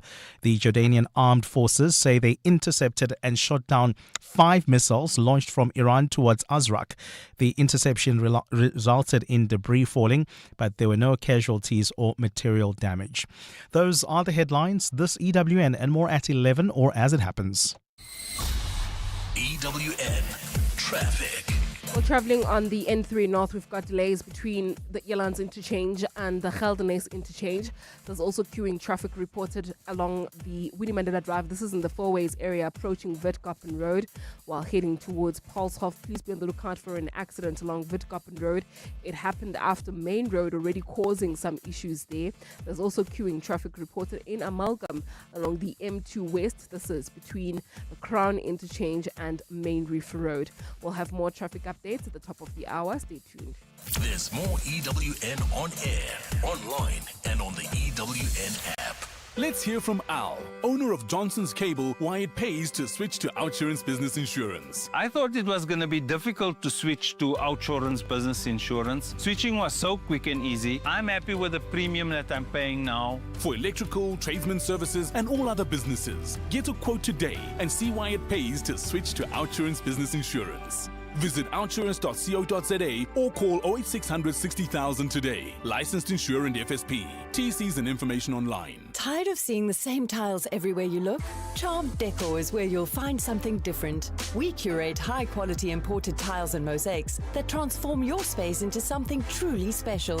Design-led collections, easy online shopping, and samples delivered straight to you, so you can choose with confidence. Trusted by interior designers, architects, and home renovators. Discover tiles that inspire. Charmed Decor. Visit charmeddecor.co.za and order your samples today. One goal, every nation. All eyes will be on the beautiful game as the world's greatest soccer spectacular takes center stage. Step onto the field with Hollywood bets and prepare to score massive wins. You could win a share of 2 million rand in cash and cars. Bet 10 rand or more on any soccer fixture, online or at your nearest branch. Feel the power, live the passion. Alaga Sha. Bet now. T's and C's apply. Hollywood Sportsbook is a licensed betting operator. No persons under the age of 18 years are permitted to gamble. Winners know when to stop. South African Responsible Gambling Foundation toll-free counseling line 0800 006 008 or WhatsApp HELP to 076 675 0710. On Sunday, 26 July, the entire city unites for the 702 Josie My Josie Walk the Talk. And because Joburg is more than just a city, we'll be walking for the people. So join us and help make a difference to homelessness in the city by entering on primemediaplus.com and donating vouchers. Donate the voucher. Which is a cashless way to give, helping people experiencing homelessness access a hot shower, a meal, a bed, or more support. Anybody can join and everybody can donate. 702 Josie My Josie Walk the Talk, hosted by the City of Johannesburg. Enter and donate now on primemediaplus.com. 702 Healing Hour. It's 25 minutes before 11 o'clock. On our Healing Hour this morning, we are having a conversation about the loss of identity and purpose. Because sometimes people go through periods in their lives where they feel that they've lost themselves and they're trying to find their way back to themselves. And I'm asking you this morning if that's a feeling that you currently have. And what was the trigger? I'm asking you this morning if you somehow, maybe you were at some point feeling like this, but you somehow managed to find your way back to yourself. Because there are moments in life when we look in the mirror and we realize we no longer recognize ourselves. And sometimes it happens after years of pouring yourselves into a relationship or maybe a particular marriage. And you got in and you realized that you've lost who you are. Or maybe when you became a parent. It can also be a devastating loss. Maybe a divorce, a grief like we've heard from Nikki. Or maybe there was an illness. Or just a prolonged period of simply being on survival mode. And this is not something that happens overnight, right? It's a gradual loss of self. We don't wake up one morning and decide to abandon ourselves. It happens in small compromises, in small sacrifices. So how are you healing from losing yourself? How are you beginning the journey back to yourself? Whether you've lost yourself in love, in grief, in work, in motherhood, in caregiving, or just in your own survival mode, how are you reclaiming your voice, your joy, your dreams, and your sense of self? 011 883 0702. WhatsApp's on 072 702 1702. Hi, Clement and the listeners. This is a sensitive topic for me. I'm one person who really loves my job. I invested a lot in that until I got bullied at work. I was severely bullied and I got depression and I nearly lost my life. And after that, the very same person who bullied me dismissed me from work. And since then, I lost myself so much in a way that I'm trying different ways to get back to where I was. And I feel like every time I try, I fail.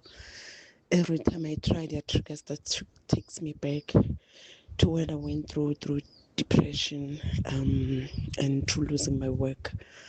It's so hard, Clement. I'm trying so much. It's so hard. Yeah, I'm living each day trying. But yeah, surely I'm hoping one day I'll get there again and be myself again. Thank you so much. Oh, thank you. And I'm hoping and praying that one day you do find yourself again. On the WhatsApp line, someone says, Clem and the team, I feel I lost myself after a divorce. I've also lost, honestly, I don't care anymore since my son is gone. Everything is just bleak. That's a message, in fact, similar to what we got from Nikki earlier on.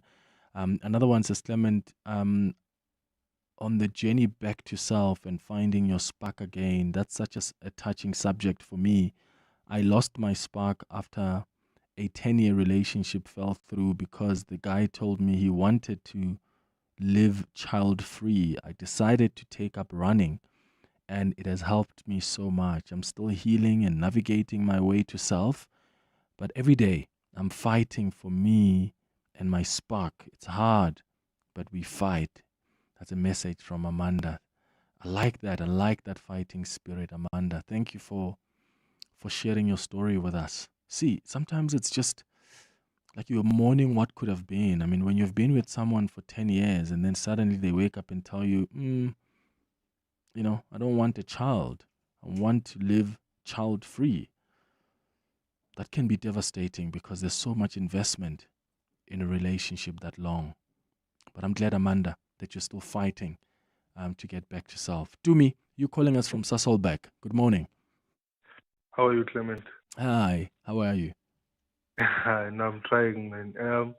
So my part of the story is that 2021, fortunately got an opportunity for a promotion to work in a different province. But as soon as we got there, my wife got sick, very sick for the rest of 2023, almost, the rest of 2023. And we were in this deep financial crisis. Then started fighting to go back home. But eventually when we got home again, unfortunately my car broke down. We had these hospital bills. It was a lot. So, but during those times, even now, I'm still trying to find myself. Even now, I used to enjoy going to church, but it's too difficult for me. I don't even know what to do anymore. Like even now, even at home now, I'm treated like that black sheep. Let me put it that way. And I'm the firstborn at that time. So Sure. And we just recently got a baby. And it's one of those things. I don't even know where to get help anymore because it's just like that. My wife is trying to help me, but unfortunately nothing is working as of now.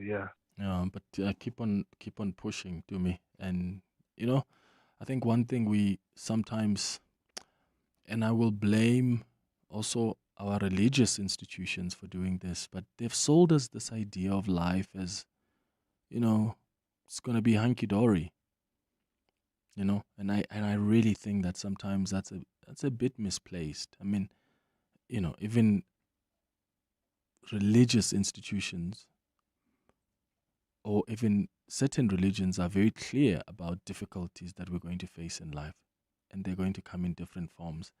But you also have other religious institutions that just want to tell you of how, just pray about it. It's like toxic positivity. Like there's no space for us to actually realize that life is also about sadness. Like life is also about betrayal. Life is also about heartbreak.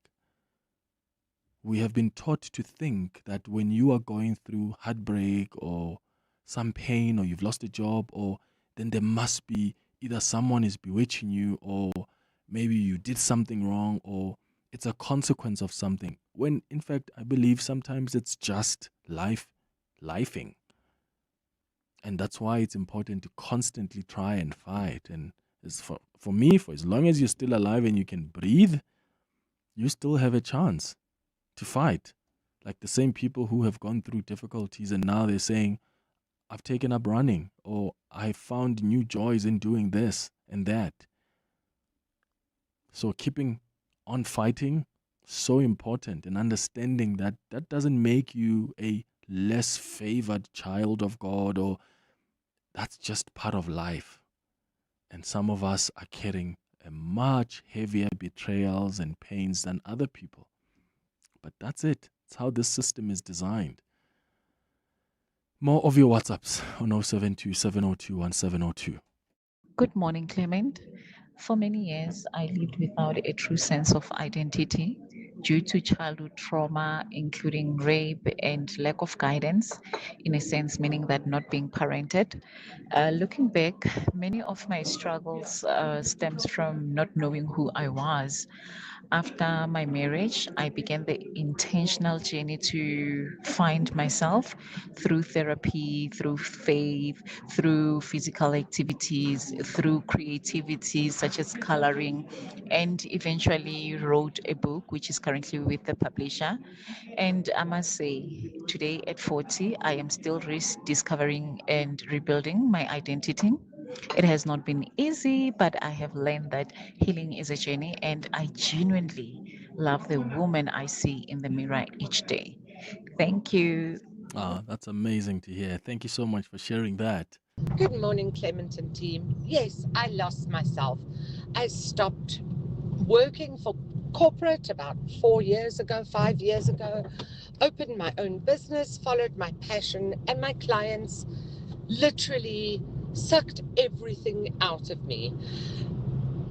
They take and take and take and take, and being a small business, you just give and give and give and give until there's nothing left of you.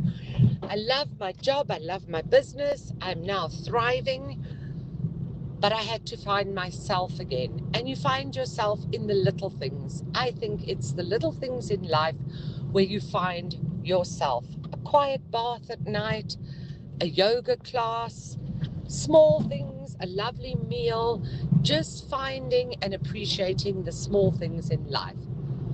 Lots of love. Shares in Centurion. Thank you, Shares. Faith, you are in Pietermaritzburg. Good morning. Morning, Clement. Morning, 702 family. I love your show, by the way. Thank you, Faith. I lost myself in my job. As I'm speaking right now, I'm even shaking. I have a work from home job and all of that. I'm coming from a toxic one and thinking, hey, work from home job will be a better opportunity. I can have time for myself and things like that. It's become so toxic. I'm having gray hairs. I couldn't sleep. It's really, really, really bad. And I've lost myself. And even just last night, I couldn't sleep. I took 2 sleeping pills. Sure. And just to sleep. And I'm on anxiety medication. It's so bad. The steps that I'm taking now is to go back to what I used to love to do, like my hobby. Yeah. Because at the side of me is that I'm a creator. So I've gotten back there, and I'll be moving back home and saving and just really leaving the corporate environment because it's been 10 years. And I'm grateful that God gave me all these opportunities. But right now, I've completely lost myself. Yeah, but making plans to exit. Yeah. Sure, yeah, Faith. And where's home, Faith, if you don't mind me asking? It's in Johannesburg. So, I mean, in Pietermaritzburg, do you have a community that you've built there for yourself? Because I can imagine it's probably more harder to be going through what you're going through and you don't have a community close by, family or friends that you've built. So far, it's my church. Okay. They have been there. For me to be able to completely exit, I'll have to go home, save, not pay rent, and then because I do love Pietermaritzburg, and then come back when I'm all good. Yeah, and right now it's like I need that break.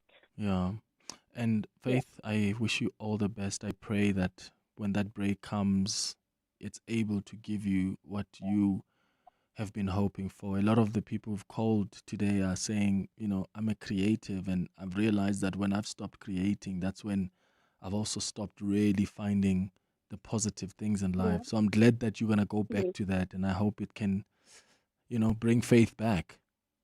Yes, I have to, for my daughter. Yeah. Oh, thank you so much for calling, Faith, in Pietermaritzburg. It's 12 minutes before 11. The world's attention is on the beautiful game, the goals, the upsets, the heroes, the heartbreak. And while the action unfolds on the field, we'll keep you connected to everything that matters. From match results and expert analysis to the stories shaping the tournament both on and off the pitch. Wherever you are and whichever team you're backing, Join the conversation, because when the world is watching, every moment matters. Stay connected to the world's greatest game. Stay on 702 Cape Talk and EWN.co.za. Whether it is a CCMA referral, problems with a mechanic, unfair blacklisting, or an uncontested divorce, Clientele Legal offers professional legal services to all South Africans. Our plans are affordable, and you receive up to 745,000 Rand worth of legal services per year. We cover civil, criminal, and labor-related matters. Our nationwide legal teams are standing by to support you 24 hours a day.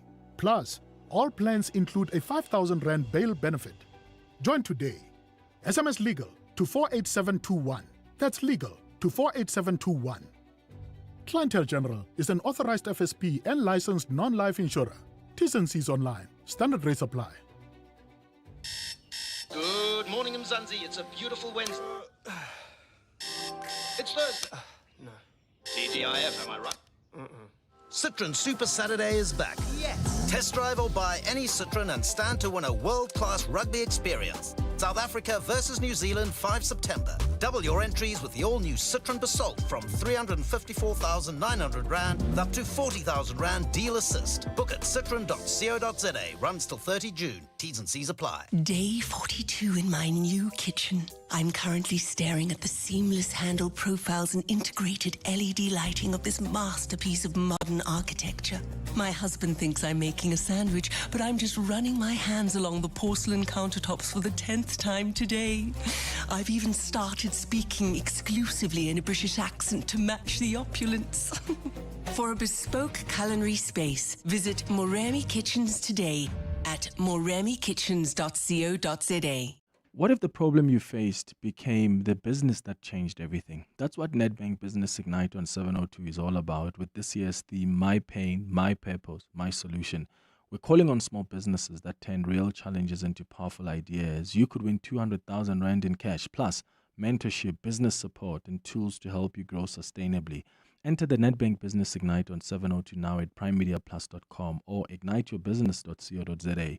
See money differently. Nedbank, an authorized FSP and registered credit provider. T's and C's apply. 702 Healing Hour. Right, it's now 8 minutes before 11 o'clock. We're just about to wrap up our Healing Hour feature. And it's our monthly feature where we pick a topic. Some of you sometimes suggest topic for us. Thank you for that. And please keep on doing that. You can send your emails on cm@702.co.za if there's maybe a particular issue you think we should be healing from, or something we should be discussing on our Healing Hour feature. But this is where we share our stories of pain, our stories of survival with no guest, just you and I sharing our experiences. And today we've been healing from the loss of identity and purpose, because there are many of us who have gone through things that have taken away an aspect of who we really are in our core, and fighting back to find ourselves can be a painful journey. Some of you can't recognize yourself today since you entered that marriage, since you became a mother or a father, since you started that work, or since you lost your dad, your mom, your lover, your friend, your loved ones. How are you finding yourself back to yourself? There's a message here on the WhatsApp line. It says, Clement, hi, I lost myself in a narcissistic relationship for many years. Healing is a journey, and I'm working on my healing from the manipulation and gaslighting that made me forget who I was. That's a message from Anonymous. Another one says, Clement, this feels strange to say, but I feel like I lost myself on the journey to pursuing my dream of becoming a chartered accountant. That journey was so tough. I failed several times, and it took everything in me to pick myself up again and again. I've qualified now, but that journey drained me of all my confidence. I have so much self-doubt that I feel it hinders my desire to seek out growth opportunities in this profession. Ooh, Anonymous. Yeah, please get that back. Get that confidence back. You've now qualified, so it's done. I hope that trauma you experience is not going to now define this next stage of your life. And then another one, Tabang says, hi Clement, Tabang here, great show as always. Clement, in most in most of my life since 2019. What are you trying? I think you're trying to say I lost myself since 2019. Yes, I think that's what you're trying to say. I lost myself since 2019 by losing a close friend of mine due to a car accident. Since then, my life has taken a direction that socializing and so forth has been just difficult for me. We used to play soccer together since childhood. I even stopped playing soccer. The emptiness and loneliness just hit too hard. I'm sorry to hear about your friend, Tabang, and I hope you can find that love again. Because sometimes these things that we stop doing are the things that really fuel us, the things that remind us of the joys of life, so that we are not spending most of our time in that dark space, that emptiness and loneliness feeling. More WhatsApps on 072 702 1702. Hi Clement, this is Neo, maybe later. Yes, it's that Neo. I was training with you to be a radio broadcaster a couple of years ago. Listen, Clement, I lost my wife 15 years ago. I've never been the same again. Yo. So today is my birthday. I don't even know why I'm sending you a message, but today is my birthday. Ever since she died, I've never really enjoyed my birthday. I don't even post because I don't want people to just wish me a happy birthday. I'm doing well, Clement. I believe I'm healed. I've done therapy. I've done everything that I could possibly do. But hey, on my birthday, I struggle. I suppose what I'm looking for is a word of encouragement or something. I don't know why I called, but I love your show today. Oh, no, thank you for your message. And I remember you very well. And I'm sorry to hear about your wife. I mean, it's 15 years, and that's the thing about grief. It can still hit you hard like that, right? And because some people think that, well, because it's been 15 years, or it's been 20 years, or it's been 30 years, somehow the pain subsides. Well, you learn to live with it. And I hope that you can continue to do that, even on days like this, where everybody expects you to just be so happy and excited. So happy birthday to you. And I hope you can get to a point where you can still embrace this day and enjoy it, while still remembering and holding dear and close to you your wife, because I believe she's always with you. I'm going to wrap up with this message from Kaz from Boksburg, who says, Clement, being a father at the age of 28 really shifted my identity. I wanted to be a present father, and yes, I can say fatherhood has made me lose some of my passions and ambitions. It starts small, like taking less care of yourself health-wise, emotionally and physically. You get sucked into complacency and lethargy. You withdraw as well from your things that you used to do with your free time, but now you have none. 10 years later, look, I have started to find myself again, first as a husband, then as a father, but I miss being an individual. That's a message from Cass in Boksburg. Cass, I hope you can find yourself back as an individual, because there are certain things that you're not going to get in your marriage, that you're not going to get from your kids, but it's things that are going to come from within you and things that you do as an individual. All the best, my brother. It's 2 minutes before 11. Insurance pulls you in. Pineapple pulls you under. Insurance. Pineapple. Insurance. Pineapple. Pineapple FSP 48650 is underwritten by Omart Insure Limited, a licensed non-life insurer and authorized FSP. Relax. You're okay. Your new Volvo plug-in hybrid will get you there and back again, and there again, and back again. Because you're at least 80 kilometers of electric range away from having to worry about petrol or the battery, which comes with an 8-year warranty. But it will keep you going for much, much longer than that. Test drive a Volvo plug-in hybrid. 702 Josie, my Josie Walk the Talk, is calling on you to walk with the people, for the people, on Sunday, the 26th of July. Babiza bonke.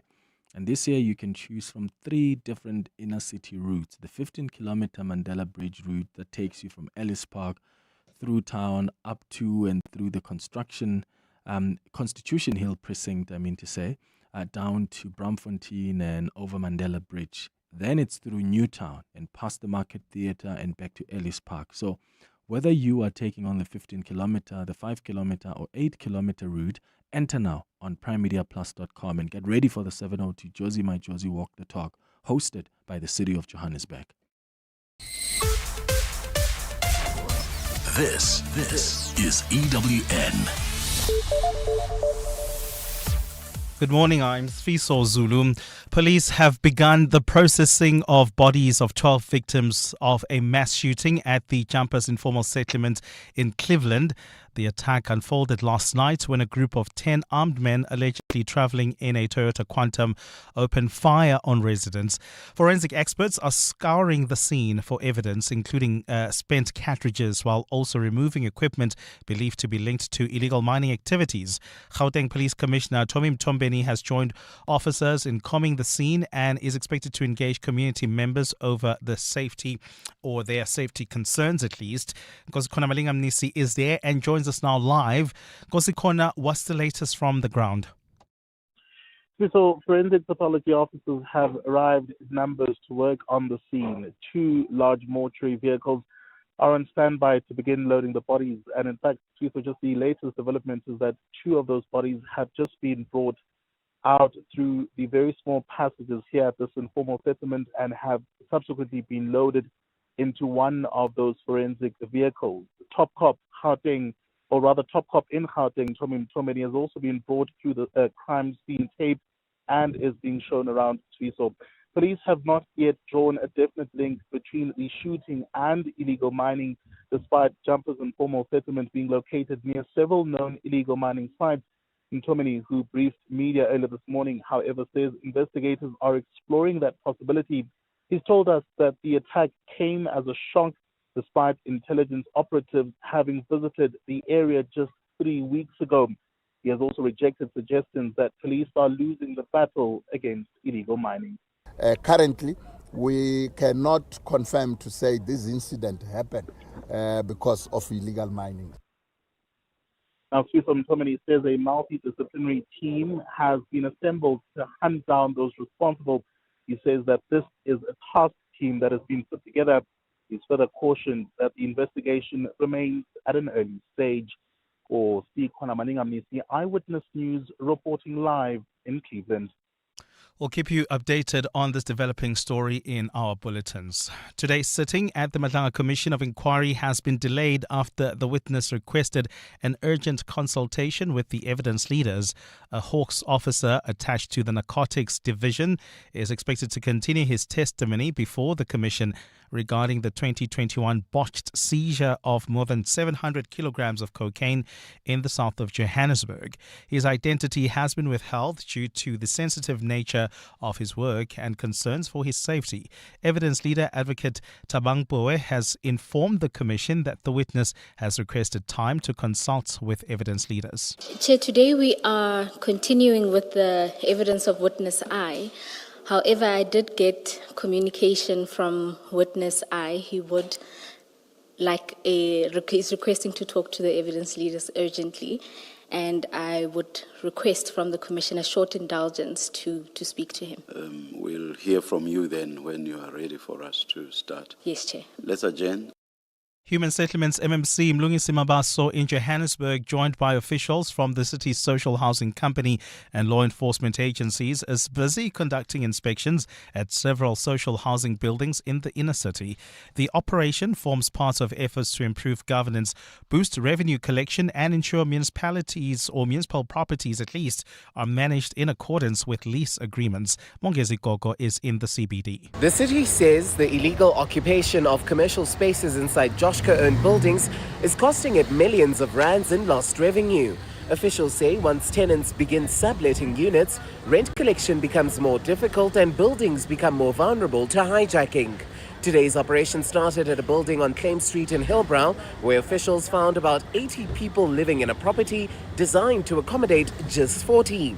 However, city officials say their powers are limited as any eviction processes must first be authorized by a court. Until such an order is granted, the city is unable to remove non-compliant occupants despite identifying violations. Monkey Ziko, Eyewitness News. And Legal Resources Centre is taking Home Affairs to court over a backlog in late birth registrations. This comes from a case involving 15 children and 2 adults who are still waiting for outcomes on their applications.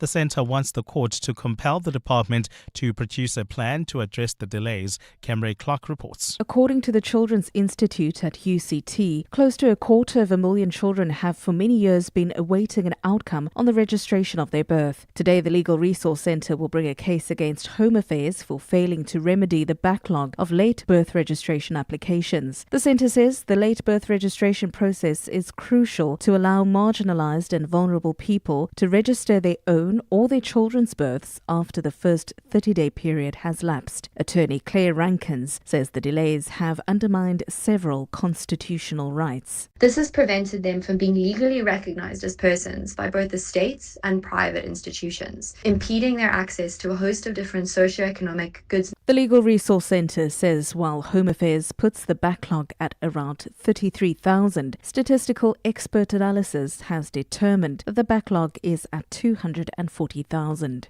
Camry Clark, Eyewitness News. Gold is trading at $4,175.62 an ounce. The rand is at 16.56 to the dollar, 22.15 to the pound, 19.11 to the euro. Brent crude oil is at $92.09 a barrel.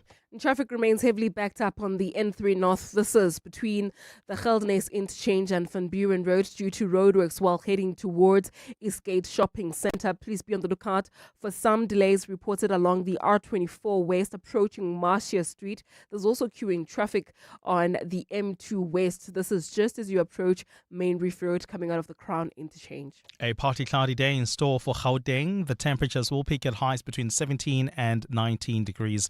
The developing story in EWN this hour. Police have begun the process of taking bodies of 12 victims of a mass shooting at the Jumpers Informal Settlement in Cleveland. EWN, in touch, in tune, and independent. For the latest, visit ewn.co.za or download the EWN app. Joburg is more than just a city. It's an energy that connects us all. That's what makes this one so special. In 702, Josie My Josie Walk the Talk, hosted by the City of Johannesburg. Enter now on primemediaplus.com. You're with Clement Manyathela On 702. Let's Walk the Talk, streaming on the Prime Media Plus app, DSTV channel 856, 92.7 and 106 FM.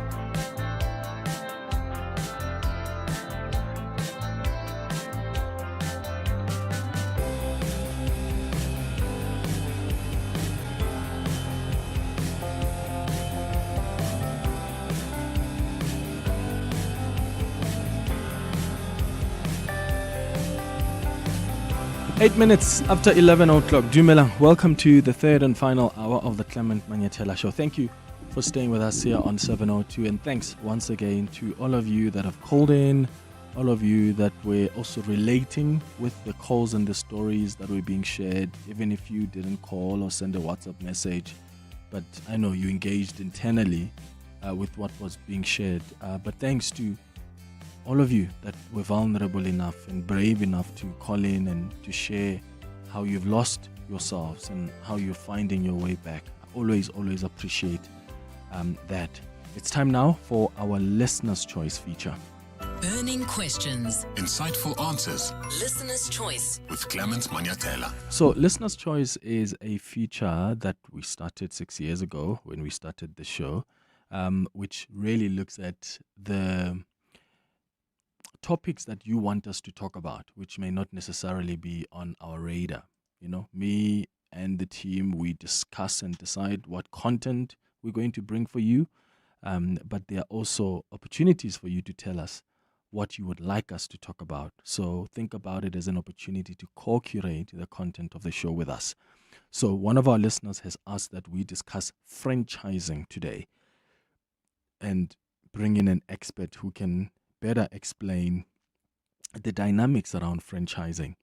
And of course, we know franchising as this business structure where a franchisor allows a franchisee to operate a branch of its brand in exchange for fees and adherence to specific guidelines. And franchisees are an effective way for entrepreneurs to start a business, especially when entering a highly competitive industry, whether it's like fast food or an industry that is established and requires time to develop its operating processes from scratch. So if you've got your own questions around franchising, you want to understand it better, you want to raise a concern about, how some things are structured, give us a call on 011-883-0702. The WhatsApp line is 072-702-1702.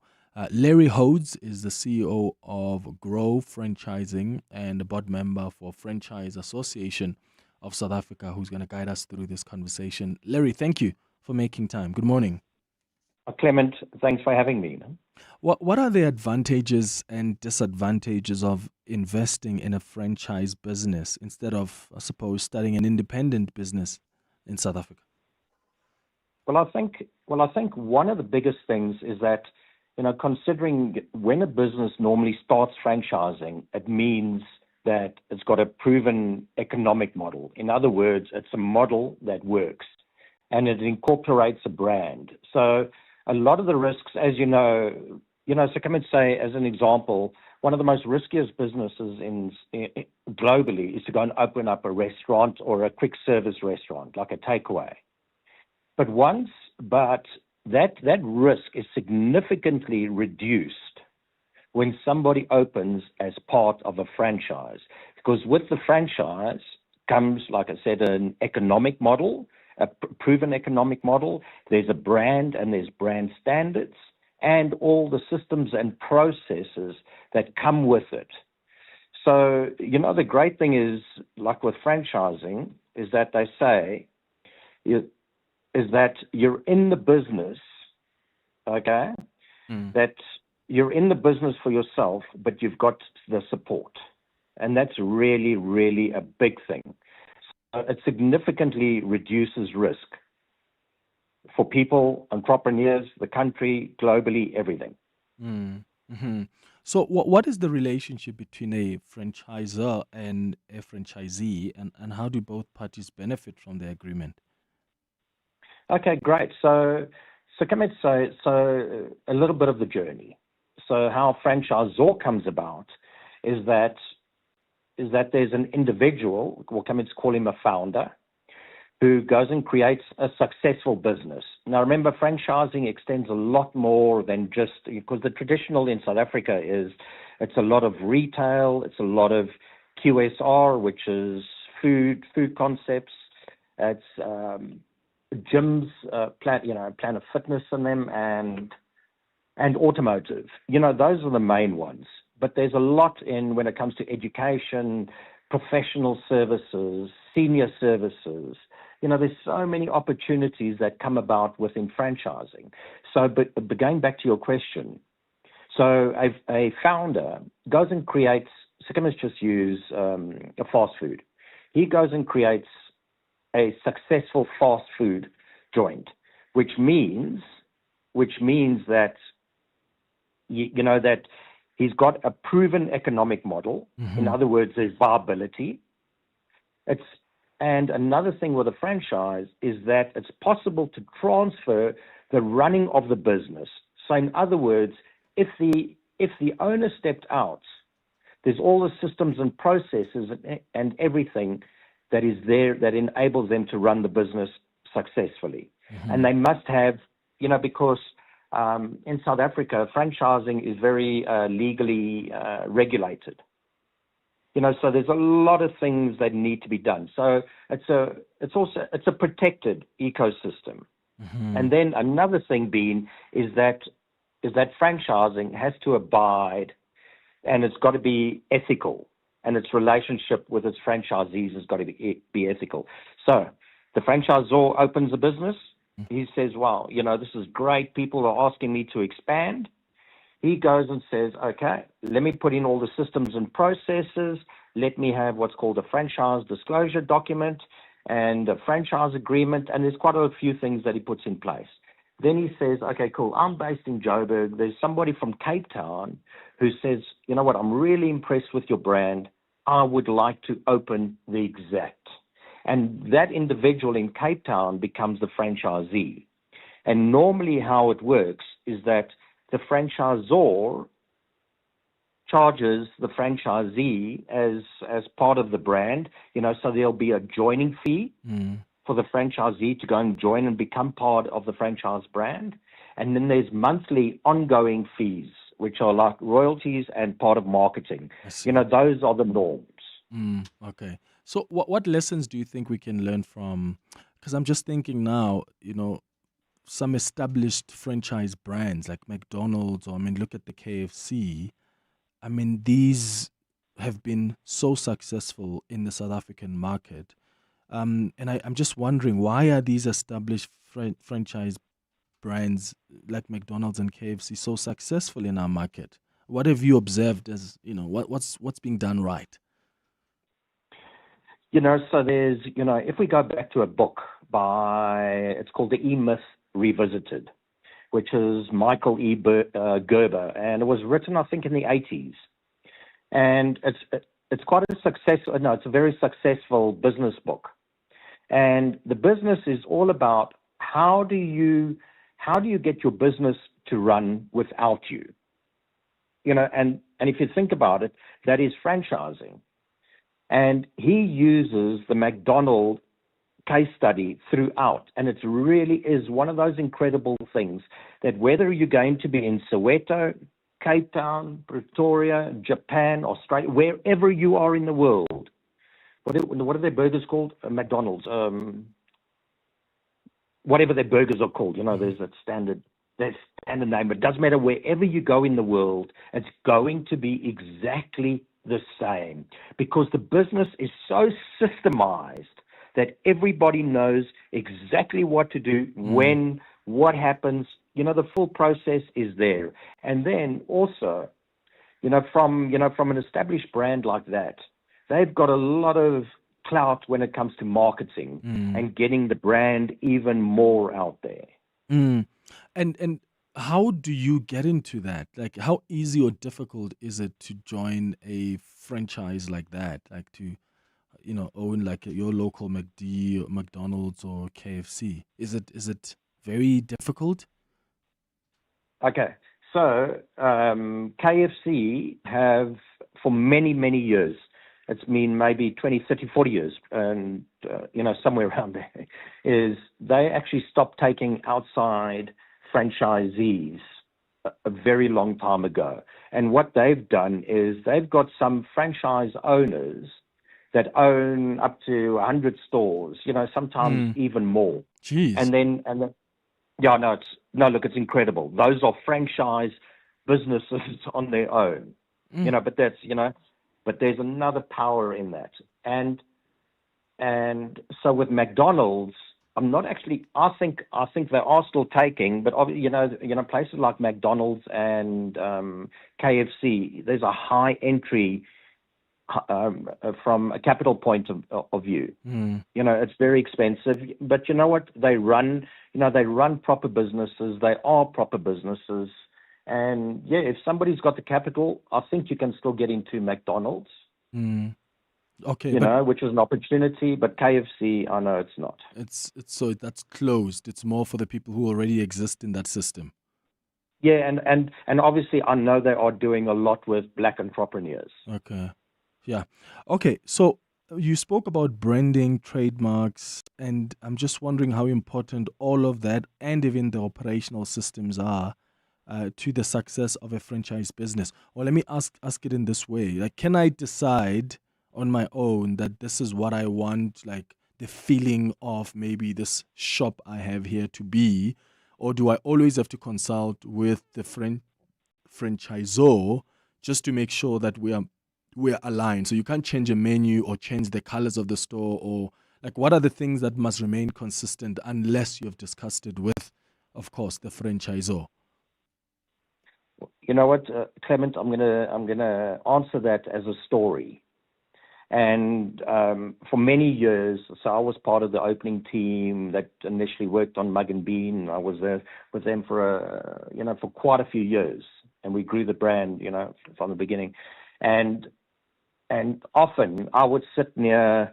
So the guy who started Mug and Bean, and some people would know him, is Ben Vermalta, an incredible individual. And my office was about 20 meters away. And often I would hear, no, not often, but every now and again I would hear, franchising is not a democracy. In other words, don't come, and this is the thing. You've got a lot of entrepreneurs who think, okay, cool, I'm going to buy a franchise. But when you buy a franchise, it's like joining a golf club or a club. A club has got certain rules, how you must dress, how you must show up, how you must do this, how you must do that. And and this is one of the most important things with a franchise, is that there's essentially two things from a head office, a franchisor, that they've got to do. The biggest thing, without a doubt, is to protect the brand. Anything that's brand related, whether it's service, whether it's the food, beverage, whatever, it really doesn't matter. Anything to do with brand, they're there to protect. But another thing is they're also there to go and grow the brand. Yeah. So the brand is like the Bible of a successful franchise. And going back to McDonald's, they've got many Bibles. They've got so many systems, pros, everything. Stick to the brand. If you as an entrepreneur is not able to do that, as much as franchising, I know it's a brilliant option. I'm going to say, please don't go into it, because you are going to struggle. Because going back to Ben's words, franchising is not a democracy. Yeah, sure. Larry, we're going to take a quick ad break. When we come back, I see some calls on WhatsApp, some listeners asking a few questions as well. It's 22 after 11. John Perlman. Weekday afternoons, 3 to 6. This problem of digitizing and making, first of all, safeguarded copies of things, but secondly, making readily available what the police know, what they're trying to know. But we've been talking about fixing this up, I think, for decades in South Africa. Are we on track, or are we still at the start line? So the police would tell you that we are on track, but I can tell you now that we are not on track. There is no integrated justice system either in terms of a digital process. Money is budgeted almost annually for it. John Perlman. 3 to 6 on 702. Every great business starts with a problem, one you may have experienced yourself. Nedbank Business Ignite 2026 is looking for entrepreneurs who've turned that pain into purpose and build solutions that truly make a difference. If your business is generating between 1 million rand and 20 million rand, you could get the funding, mentorship, and support you need to grow with Nedbank as your partner, plus access to Simply Biz to help you scale sustainably. So if you are solving real problems and ready to take your business further, visit igniteyourbusiness.co.za or primemediaplus.com and enter today. The XXL Savings Championship is here. And with Checkers, everyone can save. Get deals like Doritos Corn Chips, 145 grams, any two for 42 Rand. Crystal Valley Cheddar or Gouda Cheese, 750 grams for 99.99 each. Save 30 Rand. And Optimo Detergent Capsules, 30 per pack. Buy two and get a third free. Save 150 Rand. Valid until 14 June. Only at Checkers. Imagine a holiday where the only thing on the to-do list is enjoy yourself. With Norwegian Cruise Line, you can sail to over 400 destinations worldwide effortlessly. Visit ncl.com for the best deals or contact your travel agent today. Norwegian Cruise Line. It's different out here. T's and C's apply. You can become a victim of a legal problem. Wrongful arrest, assault, uncontested divorce, rental disputes, maintenance matters, or labor problems. It can happen to you. Clientele Legal provides tough professional lawyers for an affordable monthly premium. Our legal team is standing by to assist you 24 hours a day. Join today. SMS Legal to 48721. That's legal to 48721. Clientele General is an authorized FSP and licensed non-life insurer. T's and C's online. Standard rates apply.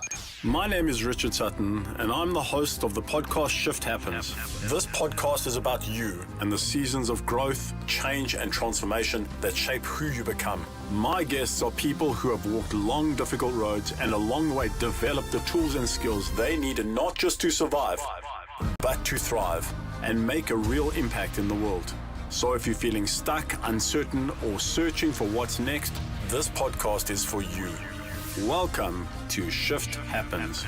Now streaming on primemediaplus.com, the Prime Media Plus app, Spotify, and Apple Podcasts. Burning questions. Insightful answers. Listener's choice. With Clement Manyathela. It's 25 minutes after 11 o'clock. Larry Holt is guiding us through a conversation about franchising, and I see some of you have got a few questions for him. So let's start with, and some of you are sharing your own experiences because you are in a franchise. Mamelo, let's start with you. You're calling us from River Club. Good morning. Morning, Clement, and to your guest. I'll get straight into it. I was actually just calling to try and share some wisdom and maybe a warning to those that want to go into franchising. What happened with us when we bought into ours is they provided all of the studies that were like feasibility studies for the area, demographics, etc. And it was our fault. Because I'm not going to blame them for inflating numbers and giving inaccurate data. It was our fault for us not actually going after receiving their documents, then backing it up with our own research. Independently. We didn't go out and do it independently to see if it's actually valid, because there was a lot of key things that they had left out that we only started figuring out as the business was running.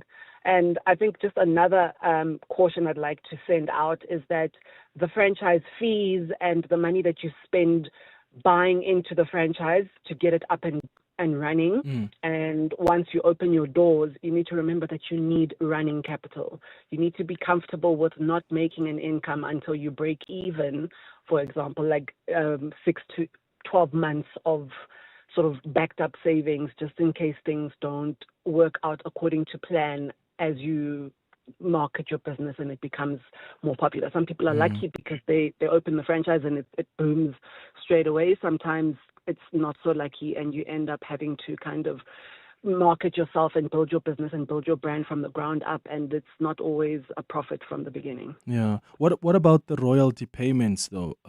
Was that not affecting the profitability of the business in the beginning? Yeah, it does. It does, and that's another thing that we also just we overlooked it based on what the numbers were given. Based off the numbers they had given, we thought, okay, well, we'll be able to cover that sufficiently. It's enough, and they were charging us 20%, which is quite a lot. Yeah, that's quite a bit, Mamelo. Yeah. Thank you so much for sharing your experience with us. Thanks, Clement. Thank you, Mamelo, calling us from River Club. Larry, I've got a question here from someone who's asking about like the KFC model, for instance. He says, yes. The KFC model of closed access, is that not anti-competitive? What does the Competition Commission say about this? You know what? Great question, Clement, and I don't think I'm adequately qualified to go and answer that question. I don't, you know what? No, I'm not going to put because, you know what, but it's also where franchising is going. Franchise is going into multi-unit operators, you know, which is where a franchisee, a successful franchisee, is able to go and get and obtain more stores. A big thing that is overseas, like in Europe and Australia, it's called multi-unit, multi-brand operators, MUMBO.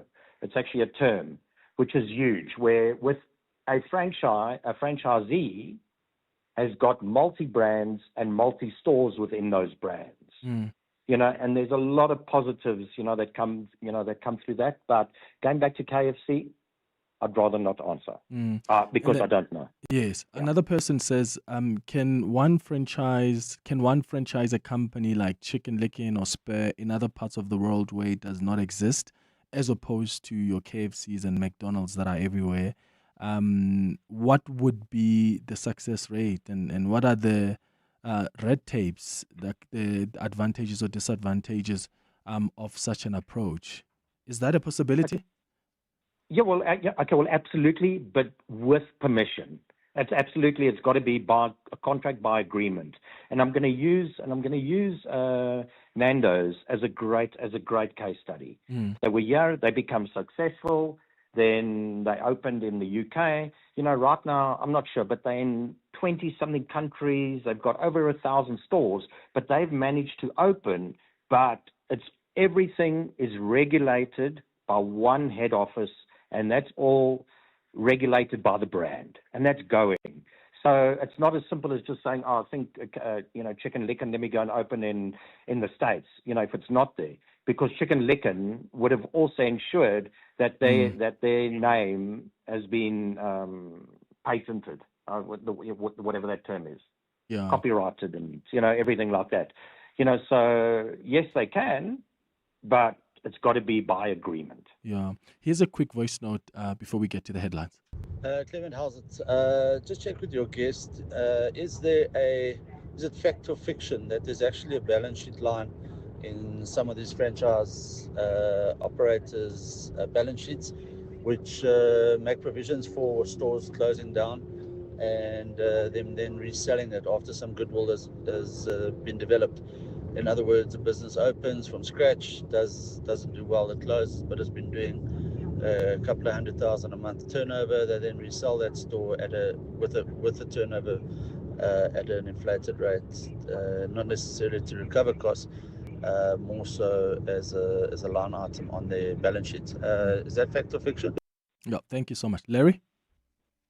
So I'm not sure, because there might be, unfortunately there are here and there, some unethical franchises.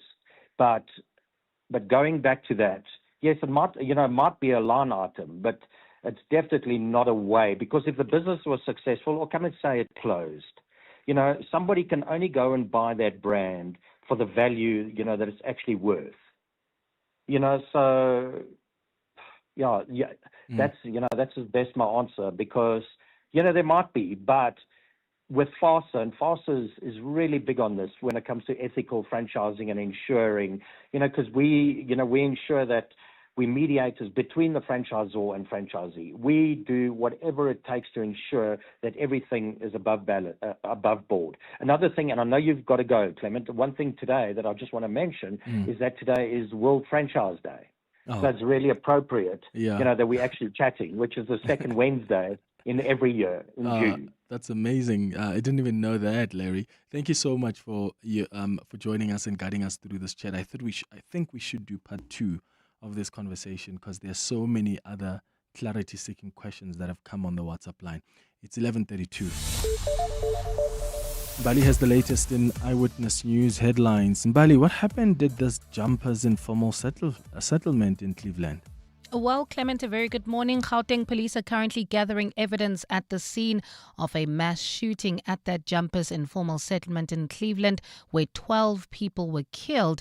Officers say about 10 gunmen opened fire last night and later fled the scene. Forensic experts are now scouring the scene for evidence, while also removing equipment believed to be linked to illegal mining activities. Inspections underway at several social housing buildings in the Joburg CBD today.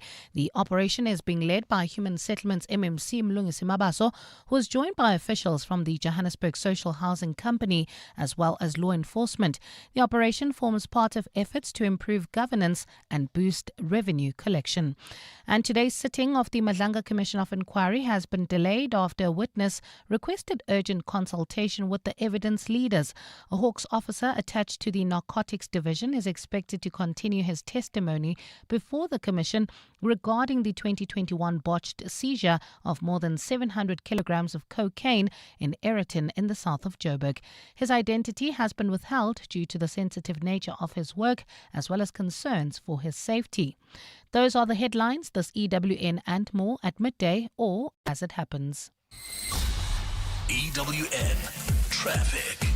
Traveling on the N3 North, we still have got those roadworks taking place right near Van Buren Road, causing delays. There's also roadworks taking place along the N12 West, just as you approach the Julius interchange. If you're heading towards Eastgate Shopping Centre, do expect delays on the R24 East approaching Albertina Sisulu Road. While heading towards the Four Ways, do expect delays on Winnie Mandela Drive, approaching the Monte Cassino Boulevard. We'll have more traffic updates for you at the top of the hour. Stay tuned. There's more EWN on air, online, and on the EWN app. The Sharing Space On the Clement Manyathela Show. 7:02. 25 minutes before 12 o'clock. It's time for the Sharing Space. And I'm really excited because I love hearing your stories on the Sharing Space. Remember, the Sharing Space is where you can share whatever happened to you, something maybe that you observed with your friends, your family, at work, anything goes. And some of you send us emails because you're asking for advice. Some of you're trying to figure out if you are alone in that conundrum. So I love it because you get to hear how interconnected we are, really. And many of us have faced the same things, quite honestly. So today we've got an email from Anonymous. I'm going to read it and then we're going to go to your calls and WhatsApps. Here we go. Greetings, Clement. I hope you're well. Please keep me anonymous. I am a 35-year-old lady who is the last born of 3. My siblings and I lost our mom about 7 years ago, and it was obviously a life-changing experience for all of us as a family. My dad, who is 75 now, continued to raise us with love and care, and he made sure that all our needs are tended to. He also made sure that he remained single while helping us navigate this loss. I must point out that my dad was madly in love with my mother. We saw their love blossom every day, and when my mom passed, we saw our dad's walls falling apart. My dad recently introduced us to a woman he is seeing now at 75. And while my siblings have accepted it, though uncomfortable, I'm really struggling to accept it. For me, it feels like a betrayal of my mom. It also feels like I'm losing my dad. It has cost me so much anger and I've cried so much about it. It has also caused a rift between me and my dad. I've realized that I've started avoiding going to see him to avoid the discomfort of finding him with his new love or hearing about his new love. My siblings, on the other hand, say they just want my dad to be happy. I also want him to be happy, but I'm struggling with accepting that he is moving on from my mom, and maybe that's because I never thought he could love anyone after my mom. Please can you ask the 702 lenders, how can I navigate this? Please ask them if they have gone through a similar experience and how they coped with it. All right, Anonymous, thank you so much for sending us the email. So, Anonymous, in essence, is feeling quite uncomfortable and unhappy with her dad's decision, who is 75 years old, to find a new love after they've lost their mom about, I think he said 7 years ago. So what Anonymous is trying to figure out is how does she even begin to navigate this? And this can really get complicated, right? I can only imagine, especially in instances where someone has passed, not divorced, but someone has passed and this is someone you're madly in love with. How difficult has it been? And I'd like to hear from some of you that have sadly lost your loved ones, maybe your spouses. How did you reintroduce the conversation with your children? Did you seek their permission? Did you just find love and you just moved on and they followed through? Because I can only imagine how uncomfortable maybe it gets for you or for your children. So how did you navigate that? And If you've gone through a similar experience, please share it with us. Otherwise, please help Anonymous here, because she seems to be struggling with accepting that dad is dad and dad has got his own love. And I mean, dad is also trying to move on, because what must he do? Just sit there at home thinking about his love that passed 7 years ago? Because I don't think the dad is also Anonymous. This is what I'm now saying to you. I don't think your father has forgotten about your mom. I mean, you said they were so madly in love. But I think what's important is for you to understand that your dad still carries your mom. And yes, that has ended as abruptly as it was, but he must still live his life. And that doesn't mean that he has somehow abandoned the family or what he used to have that was so special with your late mom. So that's what I would say. And maybe be honest and sit down with him and talk to him about it. Let me hear from you on 011-883-0702. WhatsApps on 0727021702. If you're a fan of the beautiful game, you'll recognize this. And this. But what about this? It's your chance to score big time. Win your share of up to 2 million rand with Standard Bank. It's game day every day. To enter, open and use any qualifying Standard Bank account, in-app or in branch. Already a Standard Bank customer? Sign up for Standard Bank Connect online to get a bonus entry. Standard Bank is an authorized FSP and registered credit provider. T's and C's apply. Your boss noticed. Your ex noticed. The neighbors definitely noticed. Because some cars say, I rented a car. And some cars say, I rented the car. Sani Sixt Rent a Car. Premium rentals. For people who don't settle. Choose the right car. Rent Sani Sixt on sani.co.za. A bigger and better national lottery is here. Live draws are back. Play at participating retailers, banking apps, and online. The National Lottery. More plays, more chances, more millions. Players must be 18 years or older. Play responsibly. The National Lottery is officially operated by Sizakai. You know when your people are giving their best. Not because they're pushed or pressured, but because they feel supported. And support is making sure they're covered. So if something happens, they can get the care they need. FlexiCare Health Insurance makes it simple for every business to protect their people with affordable health cover. You care, we cover. For a tailored FlexiCare quote, speak to your financial advisor today. FlexiCare is underwritten by ANG, a licensed non-life insurer and FSP, and administered by Discovery Health, a licensed FSP. What if the thing one company throws away becomes another company's next big opportunity? Tomorrow, catch this show live from the Gauteng Industrial Symbiosis Program Business Opportunity Workshop hosted by the National Cleaner Production Center. Discover how businesses are turning underutilized resources into new economic opportunities, creating partnerships and driving green growth across Gauteng. Don't miss it. Brought to you by the Gauteng Department of Environment on 702. The Sharing Space on the Clement Manyathela Show. 702. 18 minutes before 12. Let's go straight to your WhatsApps. Clement,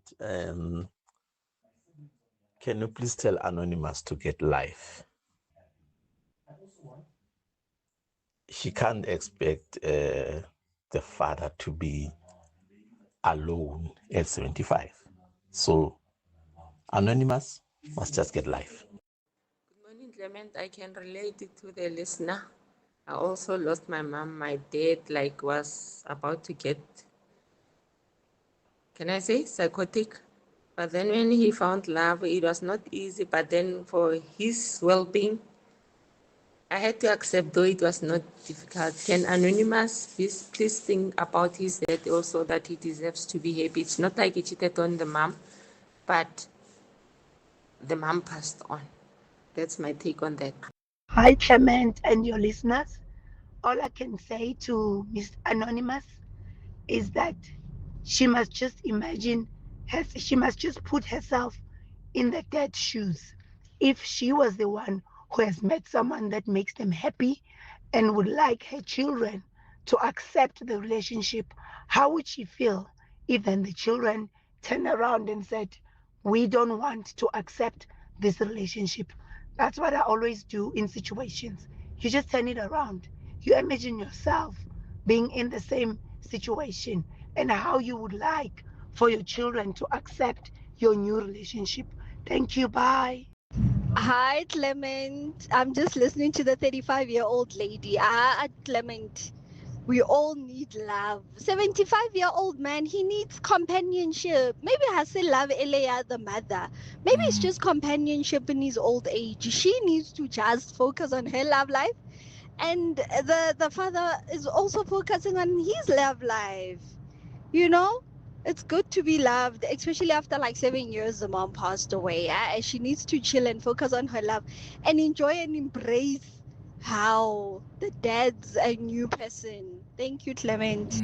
Yeah, someone, Kyle says on the WhatsApp line, Clement, if she was 21 or 25, I would understand. But at 35, I expect her to understand that dad must move on. And look, I get it. And I guess Anonymous hasn't said anything about dad doing inappropriate things, right? Because, of course, I mean, if this new lover of the 75-year-old dad was coming into the house and is removing pictures of the late wife and doing weird things, then I would understand why you are concerned, Anonymous. But in this case, dad hasn't done anything wrong. He's just found love. And maybe that's actually his way of trying to still enjoy whatever is left of this life. Because he is so broken by having lost someone who was such a strong companion, who was a best friend, who was not just a lover. And maybe this is their coping mechanism. And they are allowed to do that, especially if they're not causing any trouble. I'm not getting that sense from this email from Anonymous. He didn't say dad is suddenly coming home at 4 a.m. or the wife is changing things in the house, that have got to do with my mom, or that they are not respecting us as children. That's not the sense I'm getting. Dad has just found someone who's a companion. And I guess, I can only imagine how awkward it gets, I'm like, let me put myself in those shoes. Like if my mom or my dad, if they had lost each other and one of them finds someone at this age, I mean, it would be a little awkward to me, if I'm being honest. But I would try and get myself to understand where they are, right? Because these are humans. They don't just exist to be our parents. And I know society, has taught us that the people who have brought us into this life, that's all they are. They are parents. But no, these are human beings who happen to also be parents. They must also live life, eh? More WhatsApps on 072 702 1702. Hey, Clement. The writer there, you must tell them they must go get a life. And they must go their own person. They must get their own person. And put themselves in their father's shoes. Imagine if Nubaba be miserable until as a shown. That just sounds so selfish. Maybe a question that should be asked is, what must happen? What needs to happen? Hi, Clement. Mfethu, yeah, it's a difficult one. Now I'm in the same situation. However, we try, mfethu, it's a bit difficult. But Mena, I would think it would be a bit better if maybe the father, if he's finding another love, it's okay. But let them go and find indawo where they will maybe do their own thing. Lapho, not maybe to bring the new wife into the house whereby bekahlala na the previous umama lapho. At least mhlambe kuyoba izinyana, because if the new lady comes la bebahlala khona with the previous wife, izoba a little bit tricky for the children. Sure. But what if the lady in this case doesn't have a place like that? Or what if she is also in the same situation where she comes from, Her kids also are saying, if you find someone, go do it there and spend time with them there, but not inside this house, because this is still our family home. So is the suggestion then to say a 75-year-old must go and find another place where they can live with this companion of theirs? So tricky. Hi, Clement. Good day to you and the team. I'll tell you for free that children who are worried about any of their parents having to start a new relationship after their partners have passed on are not worried about the new partner. They're more worried that they'll be out of the will soon. That's it. There's nothing else. They are just worried that the new partner is going to make sure that the will is changed and they won't benefit anything. It's all about the money. It has nothing to do with love or betrayal or anything like that. Do you want to tell me that when they are older and their partner passes on, they will be okay with the fact that their own children will not be happy that they have other partners? It's all about money. They're just worried that this new partner is taking the house, this one is taking the policies, this one is taking the pension fund. That's all. It's all about money, Clement. Cheers, bye. Yeah, I don't know, man. I don't know if that's fair. We don't know for sure. But I'm not taking away from the possibility that a scenario like that may exist. But listen to what Anonymous is saying on the WhatsApp line. He says, Clement, I'm in the same situation. My 84-year-old dad is seeing someone, a girl who's much younger and chowing his money. We can't accept it, and we are scared of these new South African laws. Mind you, my dad also has dementia. So umomaratong, meaning he's in love. We're just worried about Zaka. So they're worried about money, to your point. Eh? It's 10 minutes before 12. In life's most challenging moments of loss, compassion can be your greatest comfort. You shouldn't have to face the financial burden of losing a loved one by yourself. Rest assured, Clientele's funeral plans pay out cash within 24 hours. You can cover up to 13 family members on one plan, ensuring all your loved ones are taken care of, and 3 children are covered at no additional cost. With Clientele, you're not just buying a plan, you're also buying peace of mind. When the time comes, you will need to make important calls with your 200 Rand airtime you will receive when you claim. Plans offer double accidental death cover, as well as transport, grocery, and unveiling benefits. Apply today. It's easy. There are no medical examinations and no paperwork. SMS funeral to 31586. That's 31586. Clientele Life is an authorized FSP and licensed life insurer. T's and C's online. Standard rates apply. Hi, it's Harold with Netflix Father's Day Hotline. Nicole on the line. Harold, I think my dad went into hiding ever since I bought him the leggings for Father's Day. Leggings? Leggings for men? Ach no, Nicole, the man's trying to disappear before his circulation does. You put him in a tight spot down there. I know. How are we going to make now? Well, maybe start with something loose, something personalized like a gorgeous gown from Net Florist before the leggings reveal more than his personality, hey? The first 1,000 orders get a free box of lint chockies. Net Florist, that's easy to show you care. In fitness, as in finance, endurance is key. If you're 55 and older, you can get an interest rate of up to 10.25% with a Nedbank Electronic Optimum Plus account. Now, feel the earn. Invest within 2 minutes on the Money app and get money fit with Nedbank. See money differently. Nedbank, we're a licensed FSP and registered credit provider. T's and C's apply. For more info, go to nedbank.co.za. The Sharing Space on the Clement Manyathela Show. 7:02. 8 minutes before 12 o'clock. Clement, how are you? It's Talent here. I think for Anonymous, she must take some lessons from her siblings. Daddy is now grown up. He wants to be with someone who will be together until death. Then she must get a life, man. She's old enough, 35. Huh? Isn't it? She must be responsible on her own. Huh? For her own. Morning, Brother Clement. Morning, Brother Clement. I hope you are well.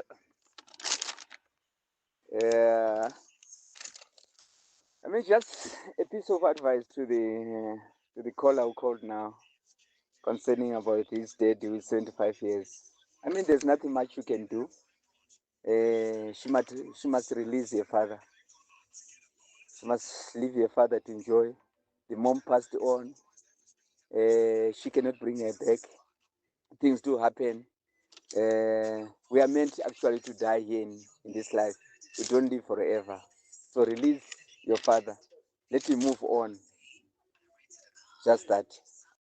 Good morning, Clement. Good morning. You know, children can be so selfish. They can be so selfish. Bangenaphi endabeni zabazali babo. Bona bahleli emizini yabo. They hardly go and see their old parents. Really? They are very selfish. Morning, Clement and the listeners. I think as kids, we need to be fair at some point in our lives. No one will ever replace our parents, one of the parents who might have been gone. But the remaining parent has to live. Life has to go on, Clement. So it's only fair for Anonymous to support his father. It really gets lonely. They need company at some point. We are grown up, we are having our lives. So what should happen to them? Hi Clement, this is Mpumi here at Edenvale. You know, when we get married, there's a section where the pastor says, "Till death do us part." And I think families, I know it can be long that you've spent, time with your parents. For Anonymous, needs to realize, I agree with the last caller who said, the parent didn't cheat. And I know it's difficult now, they are old and you think they'll stay alone. But if the other party dies, that gives the other person the opportunity to get married again. If they find love, if he wasn't just, cheating on the mom, he's found new love, because the contract, the marriage contract, if you had to put it that bluntly, has ended when she died. So he is allowed to find somebody. I think it's for her to find healing, and to let the father be. He can also, if he wants to love, he needs to love as well. Ryan says, "Hi Clement, I lost my father 5 years ago. My mother never moved on, but knowing both of their personalities, I know that if I could bring my dad back to life for just 5 minutes and ask him if he would want my mother to move on and if she would be happy if she met another guy, his answer would surely be yes, because he wanted her to be happy. And knowing my mother as well, if the roles were reversed, my mother would have done the same. So if this child can bring his mother back for 5 minutes, I'm sure his mother would say she wants her husband to move on and be happy. Once the child understands this principle, it will help a lot to deal with it, because the mother would have most probably endorsed the father's decision. Morning, Clement. This is Vincent from Florida. My dad was married twice. Not all the children, it's not easy for anybody just to accept that their father found second love, even if the parents have passed away. I had to do it, but my wife, she will be unable to accept someone else, a second wife in my father-in-law's life.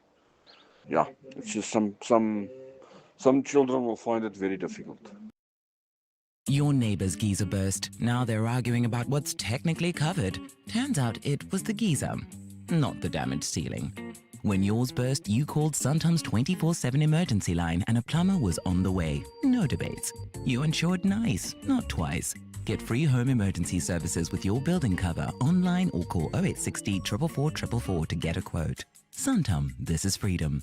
Suntom is an authorized FSP, a licensed non-life insurer, and a controlling company for its group companies. One goal, every nation. All eyes will be on the beautiful game as the world's greatest soccer spectacular takes center stage. Step onto the field with Hollywood bets and prepare to score massive wins. You could win a share of 2 million rand in cash and cars. Bet 10 rand or more on any soccer fixture online or at your nearest branch. Feel the power, live the passion. Alagasha. Bet now. T's and C's apply. Hollywood Sportsbook is a licensed betting operator. No persons under the age of 18 years are permitted to gamble. Winners know when to stop. South African Responsible Gambling Foundation toll-free counseling line 0800 006 008 or WhatsApp HELP to 076 675 0710. The Broadcasting Complaints Commission of South Africa is calling for nominations to its appointment committee. 3 members will be appointed for a 4-year term starting in August 2026. Nominees should have experience in broadcasting, journalism, media, broadcasting law, or related fields. To submit a nomination, send a motivated nomination, the nominee's acceptance, and a short CV to bccsa@nabsa.co.za. Nominations close on 17 June. Find out more at bccsa.co.za. Coming up on the Midday Report. Jane Dutton in for Mendy Winner today. How are you doing, Jane? Very well, thank you. We're going to be talking about that mass shooting that occurred overnight. I mean, you're just hearing reports that these taxi load of men got out of the car and just randomly shot at people. There are questions about whether this is a link to the legal miners nearby. So we're going to be talking a little bit more about illegal mining. It's a growing problem. It certainly hasn't been tackled. We're also going to be talking about your rights at work. That awful story about the young employee who died at Cartrack. What are your legal rights? What are the company's obligations? Those and many more coming up. Coming up on the Midday Report after the news now at 12. Thank you for listening to the show. Let's chat again tomorrow between 9 and 12. Stay listening to 702 throughout the day and have a beautiful day, my friends. Bye-bye. This is EWN. Good afternoon, I'm Bali Dlamini. Gauteng police are gathering evidence at a scene of a mass shooting at the Jumpers Informal Settlement in Cleveland, where 12 people were killed. Officers say about 10 gunmen opened fire last night and later fled the scene. Forensic experts are scouring the scene this morning for evidence while also removing equipment believed to be linked to illegal mining activities. Gauteng Police Commissioner Tomim Tombeni says the gang was dropped off at a nearby petrol station and then stormed the area. The intelligence-led operations was here. Why didn't we pick up? You'll realize that this incident, it is a kind of sporadic. So sporadic incident, in most cases, is not something which you'll know as to say this is going to happen. Mtombeni says investigators are still working to establish the motive behind the attack. Currently, we cannot confirm to say this incident happened because of illegal mining. Inspections are underway at several social housing buildings in the Joburg CBD today. The operation is being led by Human Settlements MMC Mlungisi Mabaso, who is joined by officials from the Johannesburg Social Housing Company as well as law enforcement. The operation forms part of efforts to improve governance as well as boost revenue collection. Mongezi Koko reports. The city says the illegal occupation of commercial spaces inside Joshka-owned buildings is costing it millions of rands in lost revenue. Officials say once tenants begin subletting units, rent collection becomes more difficult and buildings become more vulnerable to hijacking. Today's operation started at a building on Claim Street in Hillbrow, where officials found about 80 people living in a property designed to accommodate just 40. However, city officials say their powers are limited as any eviction process